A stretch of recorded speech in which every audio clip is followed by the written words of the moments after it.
போடையில தானே. அப்ப அதோட வந்து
Assalamu alaikum.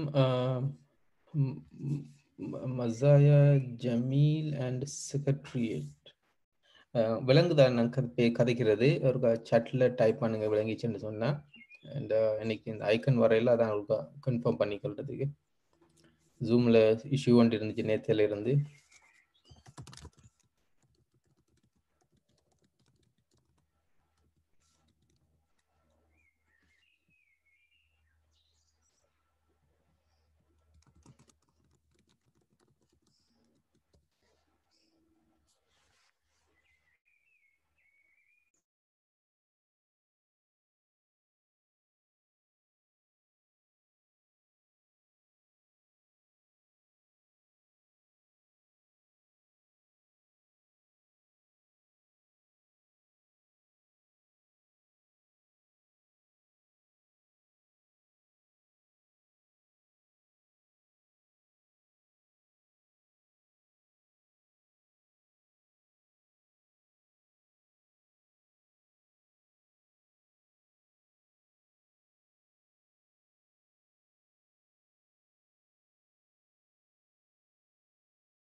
அஸ்ஸலாமு அலைக்கும் ஜசீர் பிரதர், கேக்குதா? உங்களோட மைக்கு வந்திக்கு காய்கறி கேக்குதா?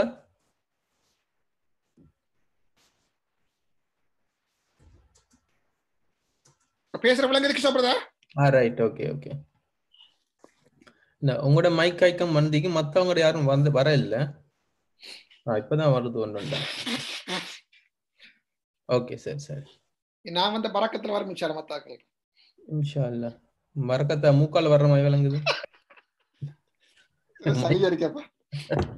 சரி ஓகே. மத்தாக்கள் என்னன்னு தெரியல, இப்போ ஒருத்தரா வர்றாங்க. சார் வர்றாரா? இதுல ரெண்டு பேர்ல வர்றாரு சார்.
அஸ்ஸலாமு அலைக்கும் பிரதர்ஸ் அண்ட் சிஸ்டர்ஸ். ஜஸாக்கல்லா ஹைரன், நீங்கள் டைமுக்கு வந்ததுக்கு. இன்னும் சாரை பார்த்துட்டு இருக்கிறோம். அந்த ஜூமில் கொஞ்சம் இஷ்யூவாக இருக்குது நேற்றுல இருந்து. நேற்று நியூஸ் படி அந்த அவங்களோட ஓவர் ஓவர் யூஸ்டுன்னு சொல்லித்தான் போட்டிருந்தாங்க. நிறைய பேர் நேற்று ஃபேஸ் பண்ணிக்கிறாங்க டிஃபிகல்ட்டிஸ் ஆடியோ அண்ட் வீடியோ கனெக்டிவிட்டியில். இன்ஷால்லா இன்றைக்கு ரிசால்வ் ஆகிருக்குமென்னு நினைக்கிறேன். இன்றைக்கு கொஞ்சம் ஸ்லோவாக இருந்துச்சு மார்னிங்ல இருந்து, ஆனால் ஓகே ஆகுது, எல்லாரும் கனெக்ட் பண்ணக்கூடியதாக இருக்குது. இன்ஷால்லா அல்லா லேசாக்கிட்டோம் எல்லாத்தையும். நாங்கள் சேரும் கண்டெக்டில் இருக்கிறோம். அவரும் கொஞ்சம் டிஃபிகல்ட் இந்த கனெக்ட் ஆகுது. Inshallah, sir is coming now, inshallah, okay? இன்ஷால்லா ஜஸாக்கல்லா. Okay. சார் வந்துருவார்.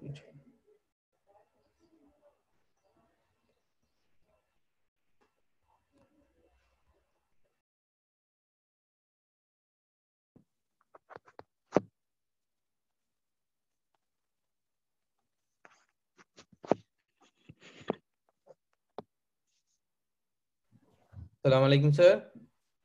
Walaikum assalam wa rahmatullah. Sheikh brother. Oh. Okay. Oh, alhamdulillah. நீங்க ஓகே சார்? ஓகே. அல்ஹம்துலில்லாஹ். கொஞ்சம் இங்க இந்த டிஸ்க்ளைமர் ஒன்று இருக்குது, அது படிச்சு இன்னைக்கு பாடமா போயிடுது. என்றாலும் ஒருக்கா பார்த்து சொல்லிட்டேன். எப்படி? டிஸ்க்ளைமர் ஒன்று இருக்கு, எங்கள்ட ஸ்டாண்டர்ட் டிஸ்க்ளைமர் ஒன்று. என்னது, என்ன பொறுப்பு துறப்பு, அதற்கு நான் ரீட் பண்ணிடுறேன் சார். அதுக்கப்புறம் நாங்கள் ஸ்டார்ட் பண்ணிடுவோம். Okay. Assalamu alaikum warahmatullahi wabarakatuh. Brothers and sisters, we would like to disclaim that while these sessions are based on sound knowledge and verified facts, the things that are said should not be taken out of context and applied in an incorrect manner. This is important given that the current situation. All opinions and views expressed fall in line with BMS and BMS Youth subsidize ethos, and we respect all other opposing opinions and views. We request that you seek clarification, especially if the subject deals with religious, legal, and/or medical matter. from the host so that to avoid any confusion and the spreading of misinformation. We ensure that our hosts are well informed in the field they are discussing to ensure we give you the best access to the knowledge, facts and experience. Jazakallah khairan. Sir ஜிதாக்கல்லா ஹைரன் எங்களோட join பண்ணதுக்கு இந்த ரெண்டாவது கிழமையா ஜிதாக்கல்லா அல்ல பரக்கத் செய்யட்டும். நாங்க time எடுக்கல சார், உங்களுக்கு ஸ்டார்ட் பண்றது. أعوذ بالله من الشيطان الرجيم. بسم الله الرحمن الرحيم. الحمد لله رب العالمين. الصلاة والسلام على سيدنا محمد وعلى آله وصحبه أجمعين. மதிப்புக்குரிய இஸ்லாமிய சகோதரர்களே சகோதரிகளே, அஸ்ஸலாமு அலைக்கும் வரஹ்மத்துல்லாஹி வபரகாத்துஹு. மீண்டும் ஒரு சந்திப்பில் உங்களோடு இருந்து அல்லாஹ்வுடைய தீனோடு தொடர்பான முக்கியமான சில விடயங்களை கலந்து பேசுவதற்கு சந்தர்ப்பம் கிடைத்திருப்பது குறித்து மகிழ்ச்சி அடைகின்றேன். அல்ஹம்துலில்லாஹ். நாங்கள் இந்த முஸ்லிம்கள் மீது அல்லாஹு தாலா அருள் பாலித்திருக்கின்ற மூமின்களை அவனுடைய அருளினால் மிக சந்தோஷமடைய செய்திருக்கின்ற இந்த ரமலான் அதனுடைய இறுதியான நாட்களிலே இருக்கின்றோம். ரமலான் அதில் நாங்கள் நோக்கின்ற நோன்பு, இந்த காலம் பிரார்த்தனைக்குரிய காலம், இஸ்திக்ஃபாருக்குரிய காலம். எனவே அல் குர்ஆன் நோன்பின் சட்ட விதிகளை பற்றி குறிப்பிடுகின்ற பொழுதெல்லாம் அதற்கு மத்தியில் பிரார்த்திக்குமாறு, வைதா சஅலக இபாதி அன்னி இன்னி கரீபுன், என்னுடைய அடியான் என்னை பற்றி கேட்டால் நான் மிக நெருக்கமாக இருக்கிறேன் என்று கூறுமாறும் அவனை அழைக்குமாறும் எங்களுக்கு கட்டளையிடுகிறான் என்ற வகையில் இந்த சந்தர்ப்பத்திலே அல்லாஹு தாலாவிடத்தில் நாங்கள் சந்தித்திருக்கின்ற சிரமங்கள் நீங்குவதற்கும் ரமலானுடைய முழு பயன்பாடும் எங்களுடைய வாழ்விலே மாற்றங்களை ஏற்படுத்தி ரமலானுக்கு பின் உள்ள வாழ்வு அது எவ்வளவு காலம் எங்களுடைய வாழ்வு நீடிக்கும் என்பது எங்களுக்கு தெரியாது. நீடிக்கின்ற காலமெல்லாம் நாங்கள் அல்லாஹுவை மகிழ்ச்சியாக சந்திக்கின்ற அந்த மிகப்பெரிய பாக்கியம் எங்கள் அனைவருக்கும் கிட்ட வேண்டும். அதற்கு ரமலானிலே நாங்கள் நோன்பின் மூலமாகவும் இன்னும் இருக்கின்ற வணக்க வழிபாடுகள் மூலமாகவும் ஆத்மீக ரீதியான எங்களுடைய செயற்பாடுகள் மூலமாகவும் பெற்றுக்கொண்ட அனைத்தும் அத்திவாரமாகவும் உறுதுணையாகவும் அமைய வேண்டும் என்று எல்லாம் வல்ல அல்லாஹுவை பிரார்த்தித்தவனாக, அன்புள்ளவர்களே, தொடராக நீங்கள் பல கடந்த நாட்களிலே பல விடயங்களை பல தலைப்புகளிலே அல்லாஹ்வுடைய தீனோடு தொடர்பாக கலந்துரையாடி வருகின்றீர்கள், அறிந்து கொள்ள முயற்சித்து வருகின்றீர்கள். இந்த எல்லா விளக்கங்களும் நிச்சயமாக எங்களுடைய அறிவுக்கும் எங்களுடைய உள்ளத்துக்கும் கல்புக்கும் உரமூட்டக்கூடியவைகளாக இருந்திருக்கும். அவைகளெல்லாம் எங்களுடைய வாழ்வை ஒழுங்குபடுத்திக் கொள்வதற்கான வெளிச்சங்களாக அமைந்திருக்கும் என்பதிலே எந்த சந்தேகமும் இல்லை. எனவே இந்த சந்தர்ப்பத்திலே இந்த முயற்சிகளில் ஈடுபட்ட எல்லா நல்லுள்ளங்களுக்கும், இதனை ஒழுங்குபடுத்திய எல்லா நல்லுள்ளங்களுக்கும் அல்லாஹு தாலா அளவில்லாத தன்னுடைய அருளை சொரிய வேண்டும், அருள் பாலிக்க வேண்டும் என்றும் நான் பிரார்த்தித்துக் கொள்கிறேன். அன்புள்ளவர்களே, இன்றைய எங்களுடைய கலந்துரையாடல் அல் குர்ஆன் ரமலானுக்கு பின் ஏற்படுத்துகின்ற தாக்கம் பற்றியதாக அமைந்திருக்கிறது. அல் குர்ஆனின் இட்ஸ் இம்பேக்ட் ஆஃப்டர் ரமதான் என்பதுதான் எங்களுடைய இந்த இன்றைய கலந்துரையாடலுக்கான தலைப்பாக இருக்கிறது. உண்மையில் இந்த தலைப்பிலே சில விடயங்களை நாங்கள் கலந்து பேச வேண்டும். அந்த விடயங்கள் எங்களுக்கு இன்னும் எங்களுடைய அறிவுக்கும் உள்ளத்துக்கும் உரமூட்டுவதாக, பலம் தருவதாக அமைய வேண்டும் என்றும் இன்ஷா அல்லாஹ் நாங்கள் எதிர்பார்க்கிறோம். அதற்கு முன்னதாக ஒரு அடிப்படையான விடயத்தை உங்களோடு பகிர்ந்து கொள்வது சிறப்பு என்று கருதுகின்றேன். அன்புள்ளவர்களே, நாங்கள் எல்லோரும் இப்படியான அமர்வுகளில் அமர்ந்து கருத்துக்களை செவிமடுக்கின்றோம். அல்லாஹு தாலாவுடைய தீனிலிருந்து பாடம் படிக்கின்றோம். அந்த பாடங்களின் அடிப்படையிலே நாங்கள் ஒரு வகையில் ஓரளவு வாழ்வதற்கு முயற்சிக்கின்றோம். அந்த வகையிலே நாங்கள் பாக்கியசாலிகள், அருள் பாலிக்கப்பட்டவர்கள். இந்த இடத்தில் இந்த எல்லா வகையான முயற்சிகளும், அல்லாஹ்வுடைய தீனை பற்றிய கலந்துரையாடல்களும் அறிவூட்டல்களும் எல்லாம் பொதுவாக சமூக மட்டத்திலே, குறிப்பாக ரமலான் காலத்தில் அதிகரித்து காணப்படுகிறது. ஏனைய காலங்களிலும் அந்த முயற்சிகள் மேற்கொள்ளப்படுகின்றன. இந்த எல்லா முயற்சிகளை பொறுத்தவரையிலும் ஒரு அடிப்படையான உண்மையை இந்த இடத்திலே மனம் திறந்து உங்களோடு பகிர்ந்து கொள்வது அத்தியாவசியம் என்று நான் கருதுகிறேன். நாங்கள் எல்லோரும் ஓரளவு பூரணமாக இல்லாவிட்டாலும் மார்க்கத்தோடு சம்பந்தப்பட்டிருக்கிறோம், அதன் விளக்கத்தோடு சம்பந்தப்பட்டிருக்கிறோம், எங்களுடைய வாழ்வில் அதனை நடைமுறைப்படுத்துவதிலே சம்பந்தப்பட்டிருக்கிறோம். ஒரு வகையில் பார்த்தால் மார்க்கத்தின் அடிப்படையில் நாங்கள் ஆரோக்கியமானவர்கள். ஆனால் அல்லாஹ்வுடைய தீனை பற்றிய விளக்கங்கள், அது சம்பந்தமான பிரச்சாரங்கள், அது சம்பந்தமான கருத்துக்கள், இவ்வாறான முயற்சிகள் எல்லாம் ஓரளவு அல்லாஹ்வுடைய தீனை பொறுத்தவரையில் ஆரோக்கியமாக இருக்கின்ற எங்களுக்கு மத்தியில் தான் பெரும்பாலும் சுழண்டு வருகிறது, காணப்படுகிறது. இது ஒரு வகையில் நான் சிந்திக்கின்றேன், ஆரோக்கியமானவர்களுக்கு நாங்கள் சிகிச்சை அளிக்கிறோமா என்று. இந்த முயற்சிகள் எல்லாம் பொருத்தமற்றவை, அவசியமற்றவை என்று நான் சொல்ல வரவில்லை. ஆனால் ஒரு அடிப்படையான விடயத்தை நாங்கள் புரிந்து கொள்ள வேண்டும். எங்களுடைய சமூகமாக கருதப்படுகின்ற, எங்களுடைய சமூகத்தின் அங்கத்தவர்களாக பிறந்து வாழ்கின்ற பல லட்சக்கணக்கான கோடிக்கணக்கான மனிதர்கள் அல்லாஹ்வுடைய தீனை பொறுத்தவரையிலே நோயாளிகளாக இருக்கிறார்கள். அவர்கள் சிகிச்சை அளிக்கப்பட வேண்டியவர்கள்.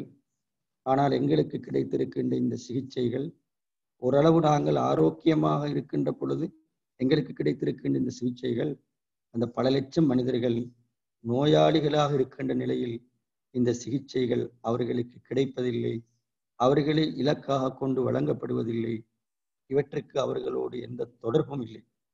எனவே நாங்கள் இந்த ரமலானை பொறுத்தவரையிலே பெரிய அளவில் நாங்கள் சிந்திக்க வேண்டியிருக்கிறது. நிச்சயமாக மார்க்கத்தோடு ஒப்பிடுகின்ற பொழுது, மார்க்கத்தோடு இருக்கின்ற தொடர்பை ஒப்பிடுகின்ற பொழுது, நோயாளிகளாக இருக்கின்ற அந்த பல லட்சம் எங்களுடைய சமூக அங்கத்தவர்களை நோக்கியும் நாங்கள் இந்த அல்லாஹ்வுடைய தீனை பற்றி இந்த விளக்கம் என்ற சிகிச்சையை வழங்குகின்ற ஒரு தலையாய பொறுப்பு, ஒரு அமானிதம் எங்கள் எல்லோருக்கும் இருக்கிறது.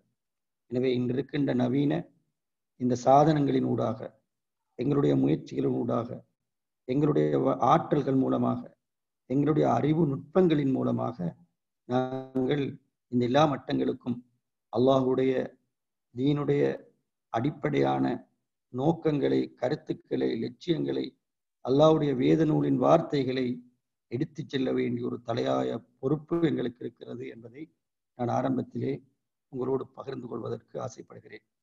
ஏனென்றால் இது இன்றைய சமூக நிலைப்பாட்டை பொறுத்தவரையில் மிக அத்தியாவசியமான ஒரு தேவை.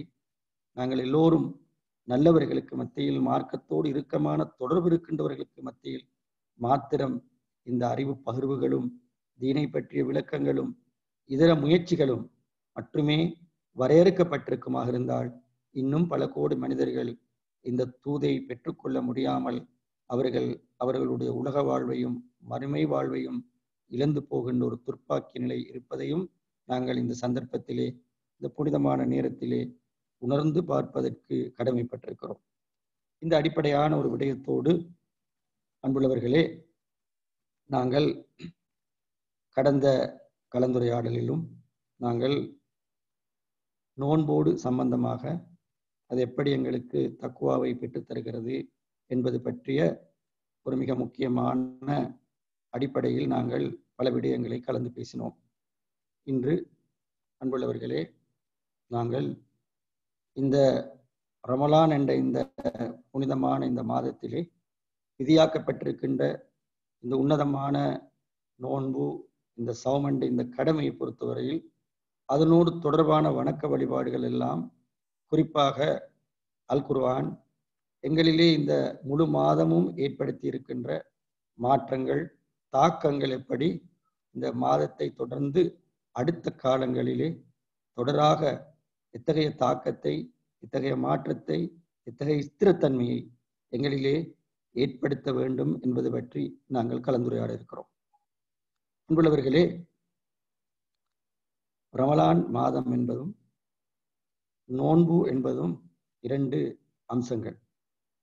நாங்கள் மிகவும் நுணுக்கமாக அவதானித்தால், அல்லாஹ்வுடைய தூதர் ஸல்லல்லாஹு அலைஹி வஸல்லம் அவர்களுடைய சீராவை அவதானித்தால், அந்த சீராவிலே நாங்கள் கண்டுகொள்கின்ற ஒரு ஆரம்ப பாடம் இருக்கிறது. அதுதான் அல்லாஹ்வுடைய தூதர் ஸல்லல்லாஹு அலைஹி வஸல்லம் அவர்கள் இறை தூதை வகையை பெற்ற அந்த முதல் சந்தர்ப்பம் ரமலான் மாதத்திலே இறுதி 10 நாட்களில் பெரும்பாலும் ஒற்றை நாள் ஒன்று இரவில் தான் இடம்பெற்றிருக்க வேண்டும்.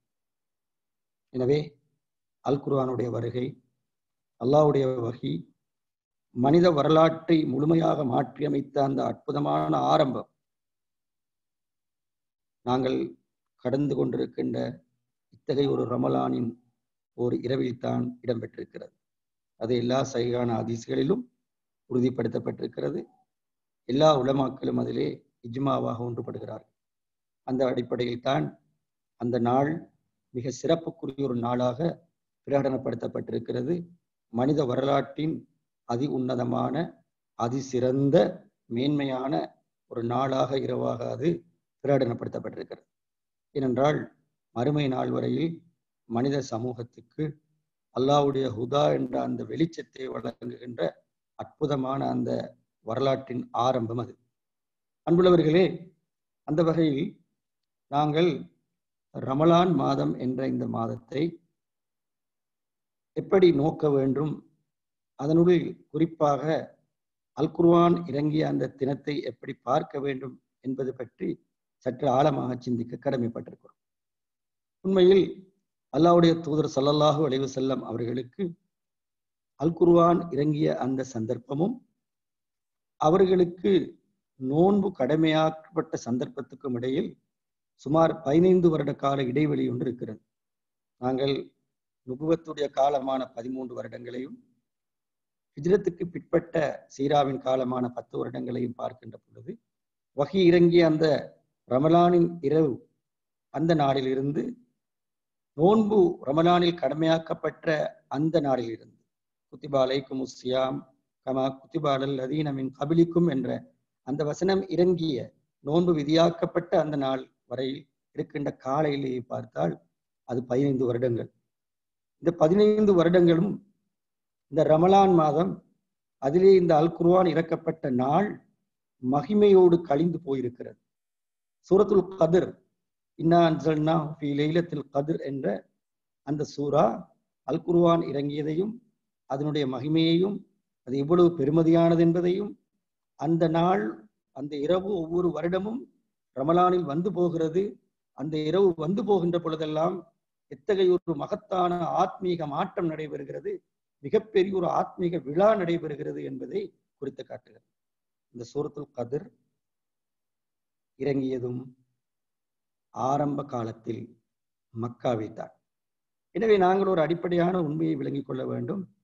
ரமலான் என்பது சிறப்பு பெறுவதும் முதன்மை பெறுவதும் தன்சீலுல் குர்ஆன் என்ற அல் குர்ஆன் இறக்கி வைக்கப்பட்ட அந்த மகத்தான நிகழ்வின் மூலமாகத்தான். அதனால் தான் அல் குர்ஆனிலே ரமலான் மாதம் அறிமுகப்படுத்தப்பட்டிருக்கின்ற ஒரு சந்தர்ப்பம் இருக்கிறது. நோன்பு விதியாக்கப்பட்டிருக்கின்ற அந்த சந்தர்ப்பங்களை தவிர்த்து ரமலான் மாதம் அறிமுகப்படுத்தப்பட்ட சந்தர்ப்பத்தில் அது அறிமுகப்படுத்தப்பட்டிருப்பது சூரத்துல் பக்ராவின் அந்த 185வது வசனத்திலே ஷஹ்ரு ரமலான் அல்லதி உன்சில ஃபீஹில் குர்ஆன்.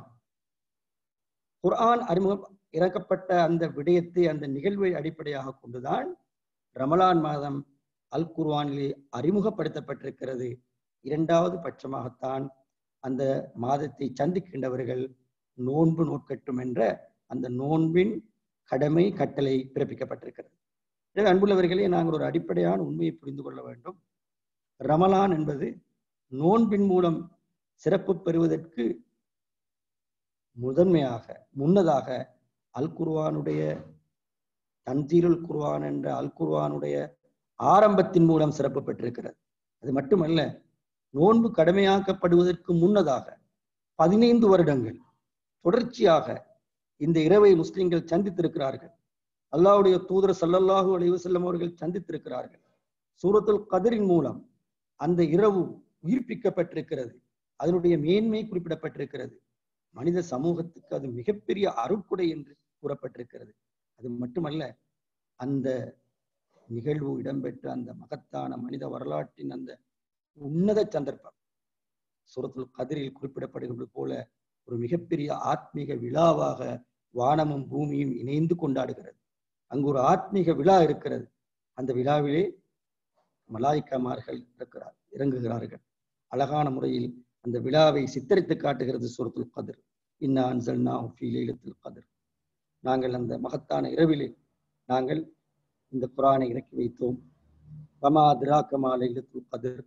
அந்த இரவை பற்றி அல்லாஹ்வுடைய தூதருக்கு அறிவித்தது எது என்று கேட்கப்பட்டதன் பின்பு அந்த இரவிலே மலாய்க்காமார்கள் அவர்களுடைய தலைவராக இருக்கின்ற ஜிப்ரீல் அலைஹிஸ்ஸலாம் அவர்களோடு இறங்குகின்ற அந்த மலாய்க்காமார்கள் இறங்குகிறார்கள் என்றால் அல் குர்ஆன் இறங்கிய அந்த முதல் இரவில் இறக்கப்பட்ட அந்த மலாய்க்காமார்கள் இறக்கி வைக்கப்பட்டது. அதே போன்று ஒவ்வொரு வருடமும் நோன்பு கடமையாக்கப்பட்ட நாள் வரை 15 வருடங்கள் அவ்வாறான அந்த நிகழ்வு நடைபெற்றிருக்கிறது. அல்லாஹ்வுடைய தூதர் அதனை கண்ணியப்படுத்தி இருக்கிறார்கள். முஸ்லிம்கள் அதனை கண்ணியப்படுத்தி இருக்கிறார்கள். அதன் பிறகு அந்த மாதத்தில் நோன்பும் கடமையாக்கப்பட்டு மிகப்பெரிய ஒரு ஆத்மீக கடமையும் அதனோடு இணைக்கப்பட்டு அந்த மாதம் முழுமையான மகிமைக்குரிய மேன்மையான மாதமாக பிரகடனப்படுத்தப்பட்டு அந்த மாதத்திலே அந்த நாள், அந்த உன்னதமான நாள் 1000 மாதங்களை விட உயர்ந்தது என்று, 1000 மடங்கு உயர்ந்தது என்று, அந்த நாளிலே மிகப்பெரிய அல்லாஹ்வுடைய சாந்தி இறங்குகிறது என்று அந்த அல் குர்ஆனுக்கு இந்த மாதத்தில் கொடுக்கப்படுகின்ற அந்த முக்கியத்துவம் வலியுறுத்தப்படுகிறது. எனவே இங்கு நாங்கள் ரமலானை சந்திக்கின்ற ஒரு மோமின் நோன்பு நோட்பதற்கு முன்பதாக ரமலானை சந்திக்கின்ற ஒரு மோமின் தன்னுடைய மனதிலே இருத்தி கொள்ள வேண்டிய மிக முக்கியமான ஒரு விடயம்தான், எனக்கும் இந்த நோன்பிலே இறக்கி வைக்கப்பட்ட அல் குர்ஆனுக்கும் இந்த முழு வருடமும் இருந்த தொடர்பின் நிலைப்பாடு என்ன என்பது பற்றி அவன் மீள் பரிசீலனை செய்வதற்குரிய ஒரு மாதமாக இது இருக்கிறது. ரமலானின் மாதத்தில் ஆரம்பத்தில் இந்த மீள் பரிசீலனை நடைபெற வேண்டும். ரமலானின் இறுதியில் அது நெருக்கத்தை ஏற்படுத்தியிருக்கிறதா, இந்த தொடர்பு வலுப்பெற்றிருக்கிறதா, திலாவத்தின் மூலம், விளக்கத்தின் மூலம், உணர்வுகளின் மூலம், ஈமான் பலப்பட்டதன் மூலம், நம்பிக்கைகள் மூலம் எனக்கும் அல் குர்ஆனுக்கும் இடையே இருக்கின்ற இந்த தொடர்பு பலப்பட்டிருக்கிறதா என்ற அந்த விடயத்தை நாங்கள் மறுபரிசீலனை செய்வதற்கான மாதமாக இந்த ரமலான் மாதம் இருக்கிறது. இந்த ஆரம்ப அடிப்படையான விடயங்களை நாங்கள் மனதில் நிறுத்திக் கொண்டு அல் குர்ஆனுக்கும் ரமலான் என்ற இந்த மாதத்துக்கும் இடையே இருக்கின்ற இந்த தொடர்பை மிகச் சரியாக விளங்கிக் கொள்வது மிக பொருத்தமாக இருக்கும் என்று நான் நினைக்கிறேன். அந்த வகையில் அன்புள்ளவர்களே, இந்த மாதத்தில் விதியாக்கப்பட்ட இந்த நோன்பு ஒரு கேள்வியை நாங்கள் எழுப்பி பார்க்க வேண்டும். அல் குர்ஆன் இறக்கப்பட்ட இந்த புனிதமான மாதத்தில், இந்த புனிதமான சந்தர்ப்பத்தை கொண்ட இந்த மாதத்தில் ஏன் நோன்பு விதியாக்கப்பட்டிருக்க வேண்டும், நோன்பு கடமையாக்கப்பட்டிருக்க வேண்டும்? நோன்புக்கும் ரமலான் மாதத்துக்கும் இடையில் மேலோட்டமாக பார்க்கின்ற பொழுது பெரியதொரு தொடர்பு இருப்பதாக இல்லை. அது எந்த மாதத்திலும் கடமையாக்கப்பட்டிருக்கலாம். அல்லாஹ்வுடைய நாட்டத்தின்படி அவனை அனைத்தையும் அறிந்தவன். அவன் இந்த மாதத்தை ஏன் தெரிவு செய்தான் என்பது மிக முக்கியமான ஒரு கேள்வி. அல்லாஹ் தஆலா ரமலானை நோன்புக்காக, நோன்பு கடமையாக்கப்படுவதற்கு தெரிவு செய்திருந்தால் அதன் பின்னால் ஒரு ஆழமான கருத்து இருக்க வேண்டும், ஆழமான ஒரு ஏற்பாடு இருக்க வேண்டும்.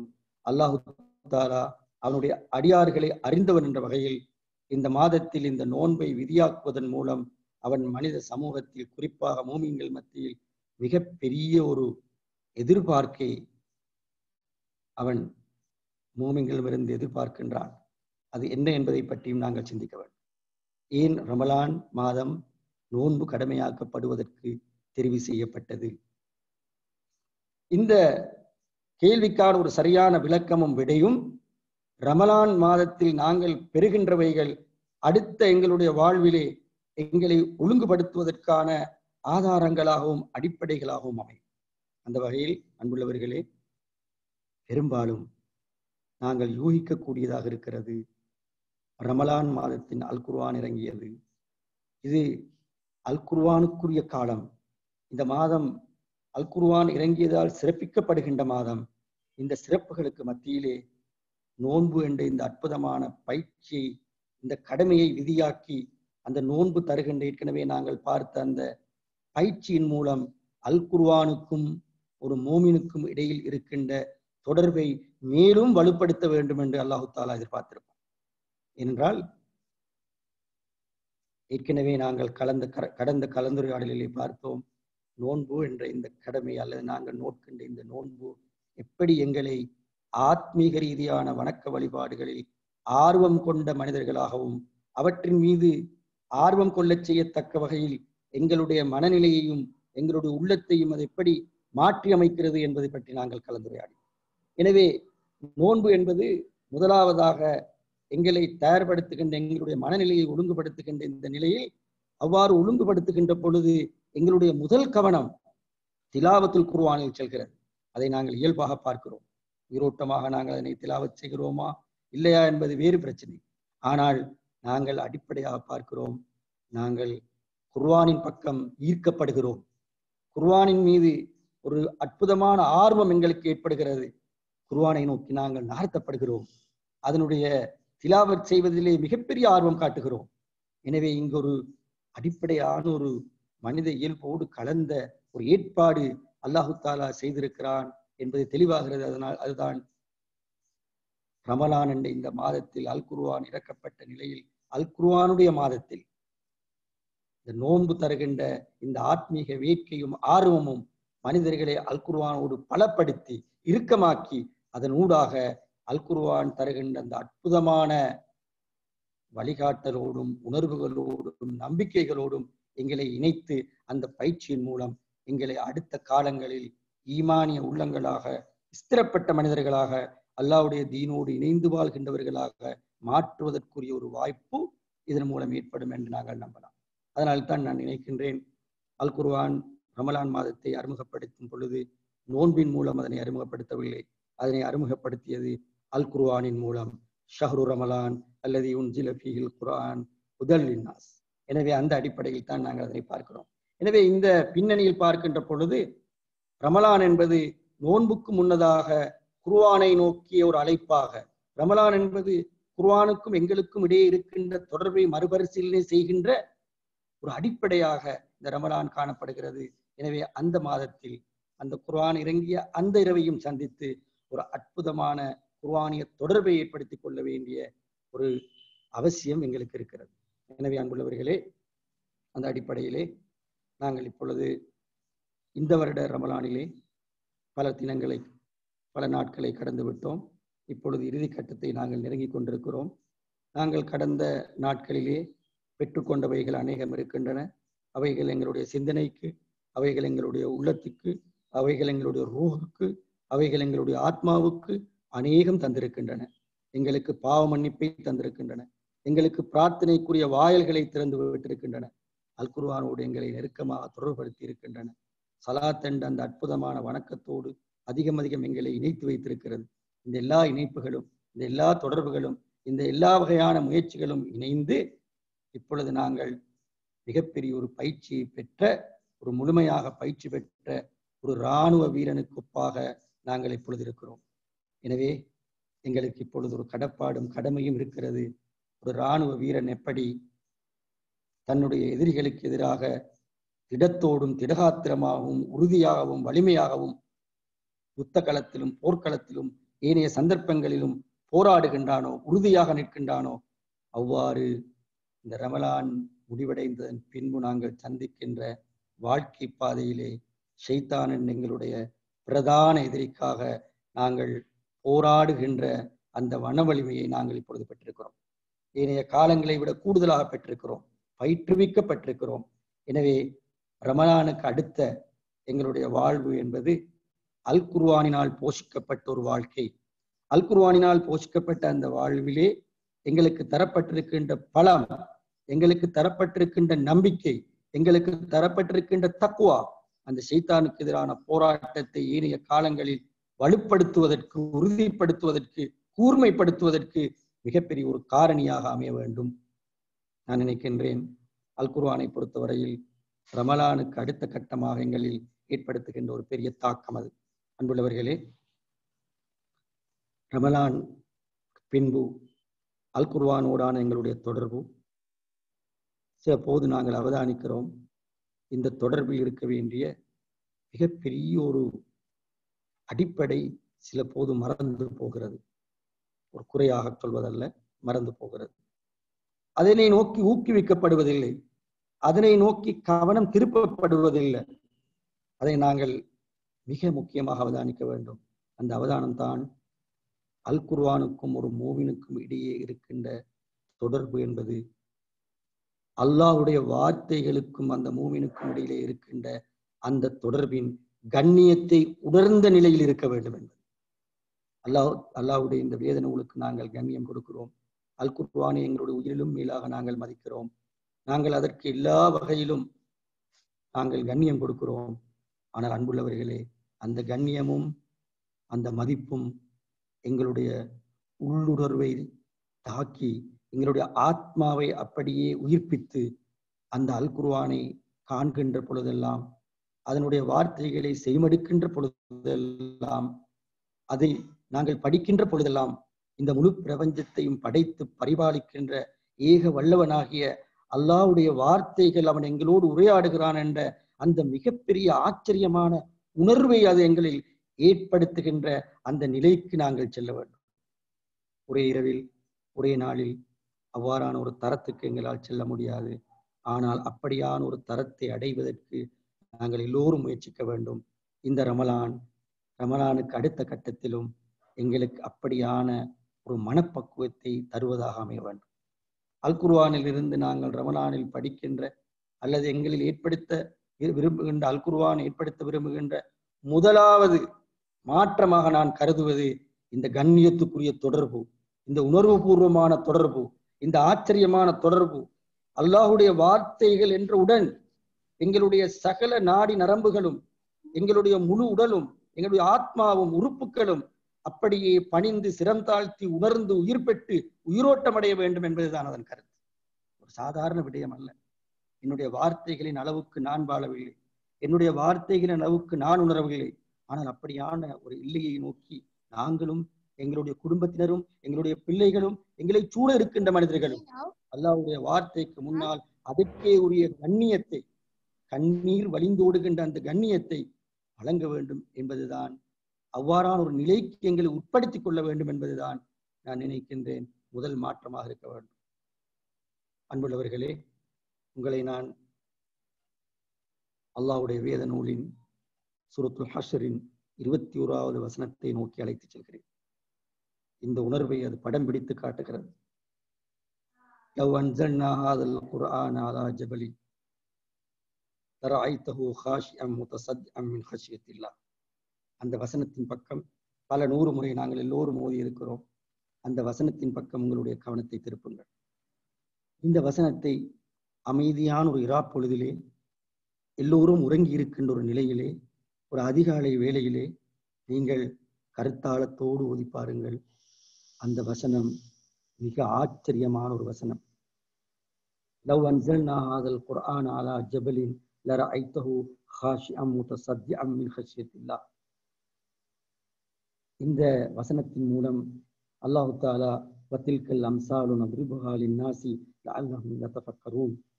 இந்த உதாரணத்தை எதற்காக சொன்னதென்றால், மனிதர்கள் சிந்திக்க வேண்டும் என்பதற்காக, உணர்ந்து பார்க்க வேண்டும் என்பதற்காக இந்த உதாரணத்தை நாங்கள் சொல்கிறோம் என்று அல்லாஹ் தஆலா அந்த உதாரணத்தை சொல்லியதன் பின்பு அந்த உதாரணம் சிந்திக்கப்பட வேண்டும் என்று குறிப்பிடப்பட்டிருக்கிறது. எனவே அது ஒரு சாதாரண வார்த்தை அல்ல. அதனை நீங்கள் சிந்தித்து பாருங்கள். அது ஒரு அற்புதமான விடயத்தை சொல்கிறது. அதுதான் மலைகள் மீது இந்த வசனங்கள் இறக்கப்பட்டால் அந்த மலைகள் இந்த வசனத்தின் பாரத்தின் அச்சத்தின் காரணமாக பிளந்து விடும் என்று. இது ஒரு ஆழமான உதாரணம். மனித உள்ளங்களை உயிர்ப்பிக்க வேண்டிய உதாரணம். எங்களுடைய உள்ளங்கள் அல் குர்ஆனுடைய வார்த்தைக்கு முன்னால் எப்படி உயிர் துடிப்புள்ளதாக உணர்வு பூர்வமானதாக இருக்க வேண்டும் என்பதற்கான ஒரு உதாரணம். உயிரற்ற, நரம்புகள் இல்லாத, நாடிகள் இல்லாத, எந்த விதமான அறிவும் ஆற்றலும் இல்லாத, அல்லாஹ்வுடைய படைப்பு என்ற வகையில் அல்லாஹுவை தஸ்பீஹ் செய்கின்ற அந்த வெற்று சடரீதியான அந்த மலையின் மீது அல் குர்ஆன் இறக்கப்பட்டால் அதனுடைய பாரத்தால் அந்த மலை தகர்ந்து விடும், பிளந்து விடும் என்றால் உயிரும் உடலும் உணர்வுகளும் நாடியும் நரம்பும் ஆற்றலும் திறமையும் படைத்தவனை பற்றி சிந்திக்கின்ற மிகப்பெரிய அறிவும் உள்ள இந்த உயிரினமான இந்த மனிதன் அந்த வார்த்தைகளுக்கு முன்னால் எவ்வளவு உயிரோட்டம் உள்ளவனாக, கண்ணியம் வழங்குகின்றவனாக, உணர்வு உள்ளவனாக இருக்க வேண்டும் என்ற அந்த அற்புதமான விளக்கத்தை அந்த உதாரணம் எங்களுக்கு சொல்லித் தருகிறது. அந்த உதாரணம் சொல்லித் தருகின்ற அந்த அற்புதமான உணர்வுகளோடு வாழுவதற்கான ஒரு பாடத்தையும் படிப்பினையையும் இந்த ரமலானில் பெற்றுக்கொண்டு அடுத்த காலத்தில் அந்த உணர்வு பூர்வமான கண்ணியமிக்க உறவு கொண்ட மனிதர்களாக அல் குர்ஆனோடு இணைந்து இசைந்து இணங்கி வாழ்வதுதான் எங்களுக்கு இருக்கின்ற மிகப்பெரிய பாடமாக நான் நினைக்கின்றேன். அந்த வசனத்திலே நீங்கள் அதனை படித்து பாருங்கள். அது நீண்ட விளக்கத்துக்குரிய ஒரு வசனமாக இருப்பதனால் சுருக்கமாக சொல்கிறேன். அல்லாஹ்வுடைய திருநாமங்கள் அஸ்மாஉல் ஹுஸ்னா, அவனுடைய பெயர்களில் 13 பெயர்கள் அங்கே குறிப்பிடப்படுகிறது. அந்த ஒவ்வொரு பெயரும் எவ்வளவு தூரம் அல்லாஹு தாலா பலமானவன் என்பதை சித்தரிக்கின்றது. எனவே அந்த 13 திருநாமங்களுக்கும் உரிய சகல வகையிலான அருளையும் அன்பையும் பலத்தையும் சக்தியையும் ஆற்றலையும் பெற்ற அந்த அல்லாஹ்விடத்திலிருந்து இந்த அல் குர்ஆன் இறக்கி வைக்கப்பட்டது. அந்த அல் குர்ஆனை மலையின் மீது இறக்கி இருந்தால் அது அச்சத்தின் காரணமாக பிளந்து போயிருக்கும் என்று குறிப்பிடுகிறது. எனவே அந்த நீங்கள் ஒரு முறை அந்த வசனத்தில் இருக்கின்ற அல்லாஹ்வுடைய திருநாமங்களை நீங்கள் பாருங்கள். வல்லாஹு அல்லதி லா இலாஹ இல்லாஹு ஆலிமுல் கைபி வஷ்ஷஹாதா ஹுவர் ரஹ்மானுர் ரஹீம். அதற்கு முன்பதாக இருக்கிறது அல்லாஹு தாலா அனைத்தையும் அறிந்தவன் என்ற வகையிலும், அதே போன்று ஹுவர் ரஹ்மானுர் ரஹீம் என்றும், அதன் பிறகு அல் மலிக், அல் குத்தூஸ், அஸ்ஸலாம், அல் முஃமின், அல் முஹைமின், அல் அசீஸ், அல் ஜப்பார், அல் முத்தகப்பிர், அல் ஹாலிக், அல் பாரி, அல் முசவ்விர். இந்த 13 திருநாமங்களும் அதற்குரிய அந்த சக்தியும் ஆற்றலும் பலமும் மகிமையும் மேன்மையும் கொண்ட அந்த அல்லாஹு தாலா இந்த வார்த்தைகளை இறக்கி வைத்திருக்கிறான். அவனுடைய இந்த மகத்தான வார்த்தை என்பது அதற்கே உரிய கண்ணியத்தோடு பார்க்கப்பட வேண்டும், உணரப்பட வேண்டும். அந்த உணர்வோடு வாழ்வதற்கு நாங்கள் பழக வேண்டும். அப்பொழுதுதான் அல் குர்ஆன் என்பது எங்களுடைய வாழ்விலே மகத்தான மாற்றத்தை ஏற்படுத்துகின்ற மிக புனித வேத நூலாக மாறும், அல்லாஹ்வுடைய வார்த்தைகளாக மாறும். எனவே அன்புள்ளவர்களே, இந்த விடயம் ஒரு ஆத்மீக ரீதியான, உணர்வு பூர்வமான, மனோபாவ ரீதியான ஒரு விடயம். சில நேரம் இதனை நாங்கள் கவனம் செலுத்துவது குறைவு. ஆனால் இந்த இடத்தை நோக்கி நாங்கள் நகர வேண்டும். இந்த மாதம் எங்களுக்கு பல விடயங்கள் பேசப்படுகிறது. அல் குர்ஆனுக்கும் எங்களுக்கும் இடையில் இருக்கிற தொடர்பு பற்றி அறிவு ரீதியாக, திலாவத் ரீதியாக, நடைமுறை ரீதியாக, இத்திபா, ஹிஃபுல் என்றெல்லாம் பேசப்படுகிறது. சில நேரம் குறைவாக பேசப்படுகின்ற ஒரு பகுதிதான் அல் குர்ஆனுக்கும் எங்களுக்கும் இடையில் இருக்கின்ற இந்த கண்ணியமிக்க மேன்மையான உயிர் துடிப்பான உணர்வு பூர்வமான அந்த உறவு. எனவே அந்த உறவைத்தான் சூரத்துல் ஹஷ்ரின் இந்த வசனம் எங்களுக்கு தெளிவுபடுத்துகிறது. எனவே அந்த உணர்வை பெற்ற ஒரு மனநிலையை உருவாக்கிக் கொள்வது இந்த மாதத்தின் இறுதியில், இந்த புனிதமான சந்தர்ப்பத்தின் இறுதியில் நாங்கள் இதனை நோக்கி நகர வேண்டும். அந்த நகர்வோடும் அந்த உணர்வோடும் அடுத்த காலத்தை நாங்கள் கழிக்க வேண்டும் என்ற மிகப்பெரிய ஒரு அடிப்படையான உண்மை இருக்கிறது. எனவே அன்புள்ளவர்களே, அந்த வகையில் அல் குர்ஆன் எங்களுக்கு இந்த மாதத்தில் ஏற்படுத்திய மாற்றம், நான் சொன்ன அந்த கண்ணியமான உறவு ரீதியான அல்லாஹ்வுடைய வார்த்தைகள் என்ற அந்த கண்ணியத்தை வழங்குகின்ற ஒரு மகத்தான மாற்றமாக அமைய வேண்டும் என்று நாங்கள் எதிர்பார்க்கின்றோம். எனவே அந்த மாற்றம் மிக முக்கியமான ஒரு மாற்றம். அந்த மாற்றத்தின் மூலம் நாங்கள் நிச்சயமாக கண்ணியம் பெறுவோம். அல் குர்ஆனுக்கும் எங்களுக்கும் இடையில் இருக்கின்ற அந்த உறவு வலுப்பெறும் என்று நாங்கள் எதிர்பார்க்கின்றோம். அன்புள்ளவர்களே, அல் குர்ஆனை பொறுத்தவரையில் நாங்கள் திலாவத் செய்த, பலர் பல முறை ஓதி முடித்த இந்த அல் குர்ஆனுடைய செய்தியை பொறுத்தவரையில் நாங்கள் அறிவு ரீதியாக அல் குர்ஆனுடைய செய்தியோடு வாழ்கின்ற ஒரு நிலையும், உணர்வு பூர்வமாக அல் குர்ஆனுடைய செய்தியோடு வாழ்கின்ற ஒரு நிலையும், நம்பிக்கை ரீதியாக அல் குர்ஆனோடு வாழ்கின்ற ஒரு செய்தியும் மிக முக்கியத்துவம் கொடுத்து பார்க்கப்பட வேண்டும். சற்று விளக்கமாக சொல்வதாக இருந்தால், அல் குர்ஆன் மிகப்பெரிய இணையில்லாத ஒரு அறிவு களஞ்சியம். அது தருகின்ற பெருமதியான அந்த அறிவு பொக்கிஷம் எங்களுடைய அறிவை மேன்மைப்படுத்தும், விருத்தியாக்கும், உறுதிப்படுத்தும்.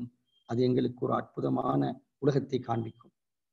அதனையும் விட அல் குர்ஆன், ஏற்கனவே கடந்த கலந்துரையாடலின் பொழுது நான் குறிப்பிட்டேன், அல் குர்ஆனை பொறுத்தவரையில் பெரும்பாலும் அல் குர்ஆனுடைய வசனங்கள் எங்களுக்கு சொல்லித்தர விரும்புகின்ற பாடம் என்பது நம்பிக்கையோடு தொடர்பானது.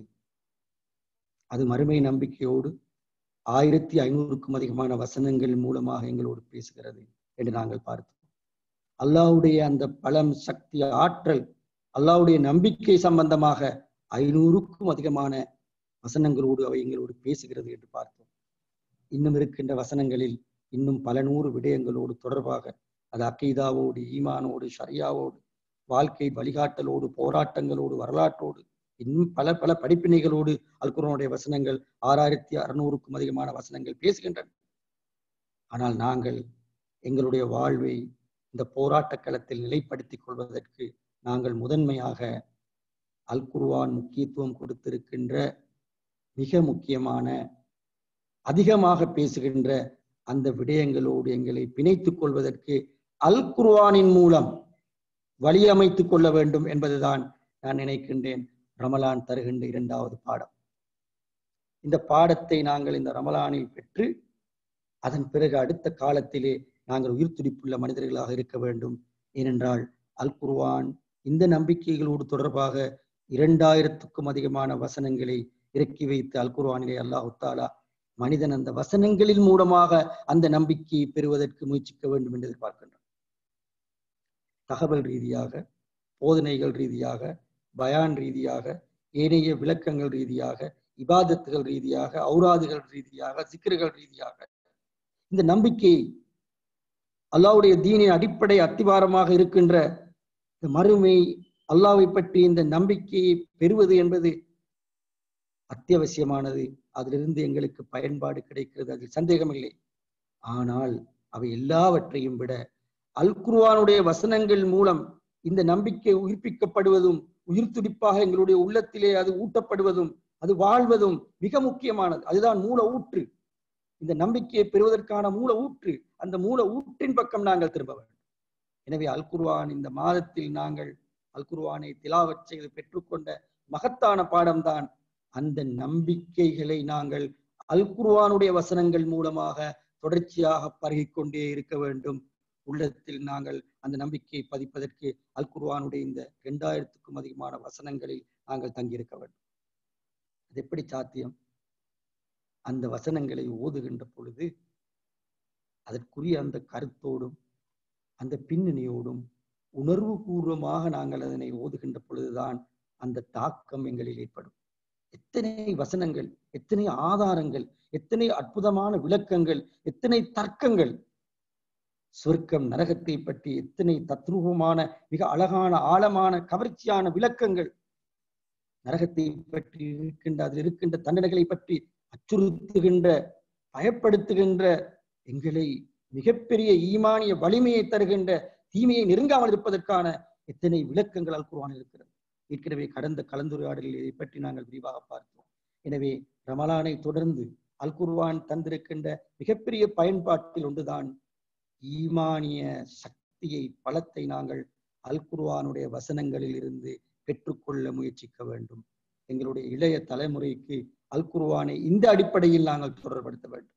அது வெறுமனே திலாவத் செய்து அறிவு தகவல்களை பெற்றுக்கொள்வதல்ல, அது வெறுமனே ஒரு இன்ஃபர்மேஷன் எக்ஸ்சேஞ்ச் அல்ல, அது ஒரு ஸ்பிரிச்சுவல் எக்ஸ்சேஞ்சாக மாற வேண்டும். அப்பொழுதுதான் எங்களுக்கு அதிலிருந்து ஒரு முழு பயனை பெற்று அடுத்த காலத்தில் இந்த வாழ்க்கை போராட்டத்திலே, ஷைத்தானுக்கு எதிரான போராட்டத்திலே, அல்லாஹ்வுடைய தீனை வலுப்படுத்துகின்ற போராட்டத்திலே, எங்களுடைய வாழ்வை அல்லாஹ்வுக்கு பொருத்தமான வாழ்வாக அமைக்கின்ற போராட்டத்திலே எங்களுக்கு நிலைப்பட முடியும், உறுதியாக இருக்க முடியும். எனவே இந்த விடயத்திலே நாங்கள் கவனம் செலுத்த கடமைப்பட்டிருக்கிறோம்.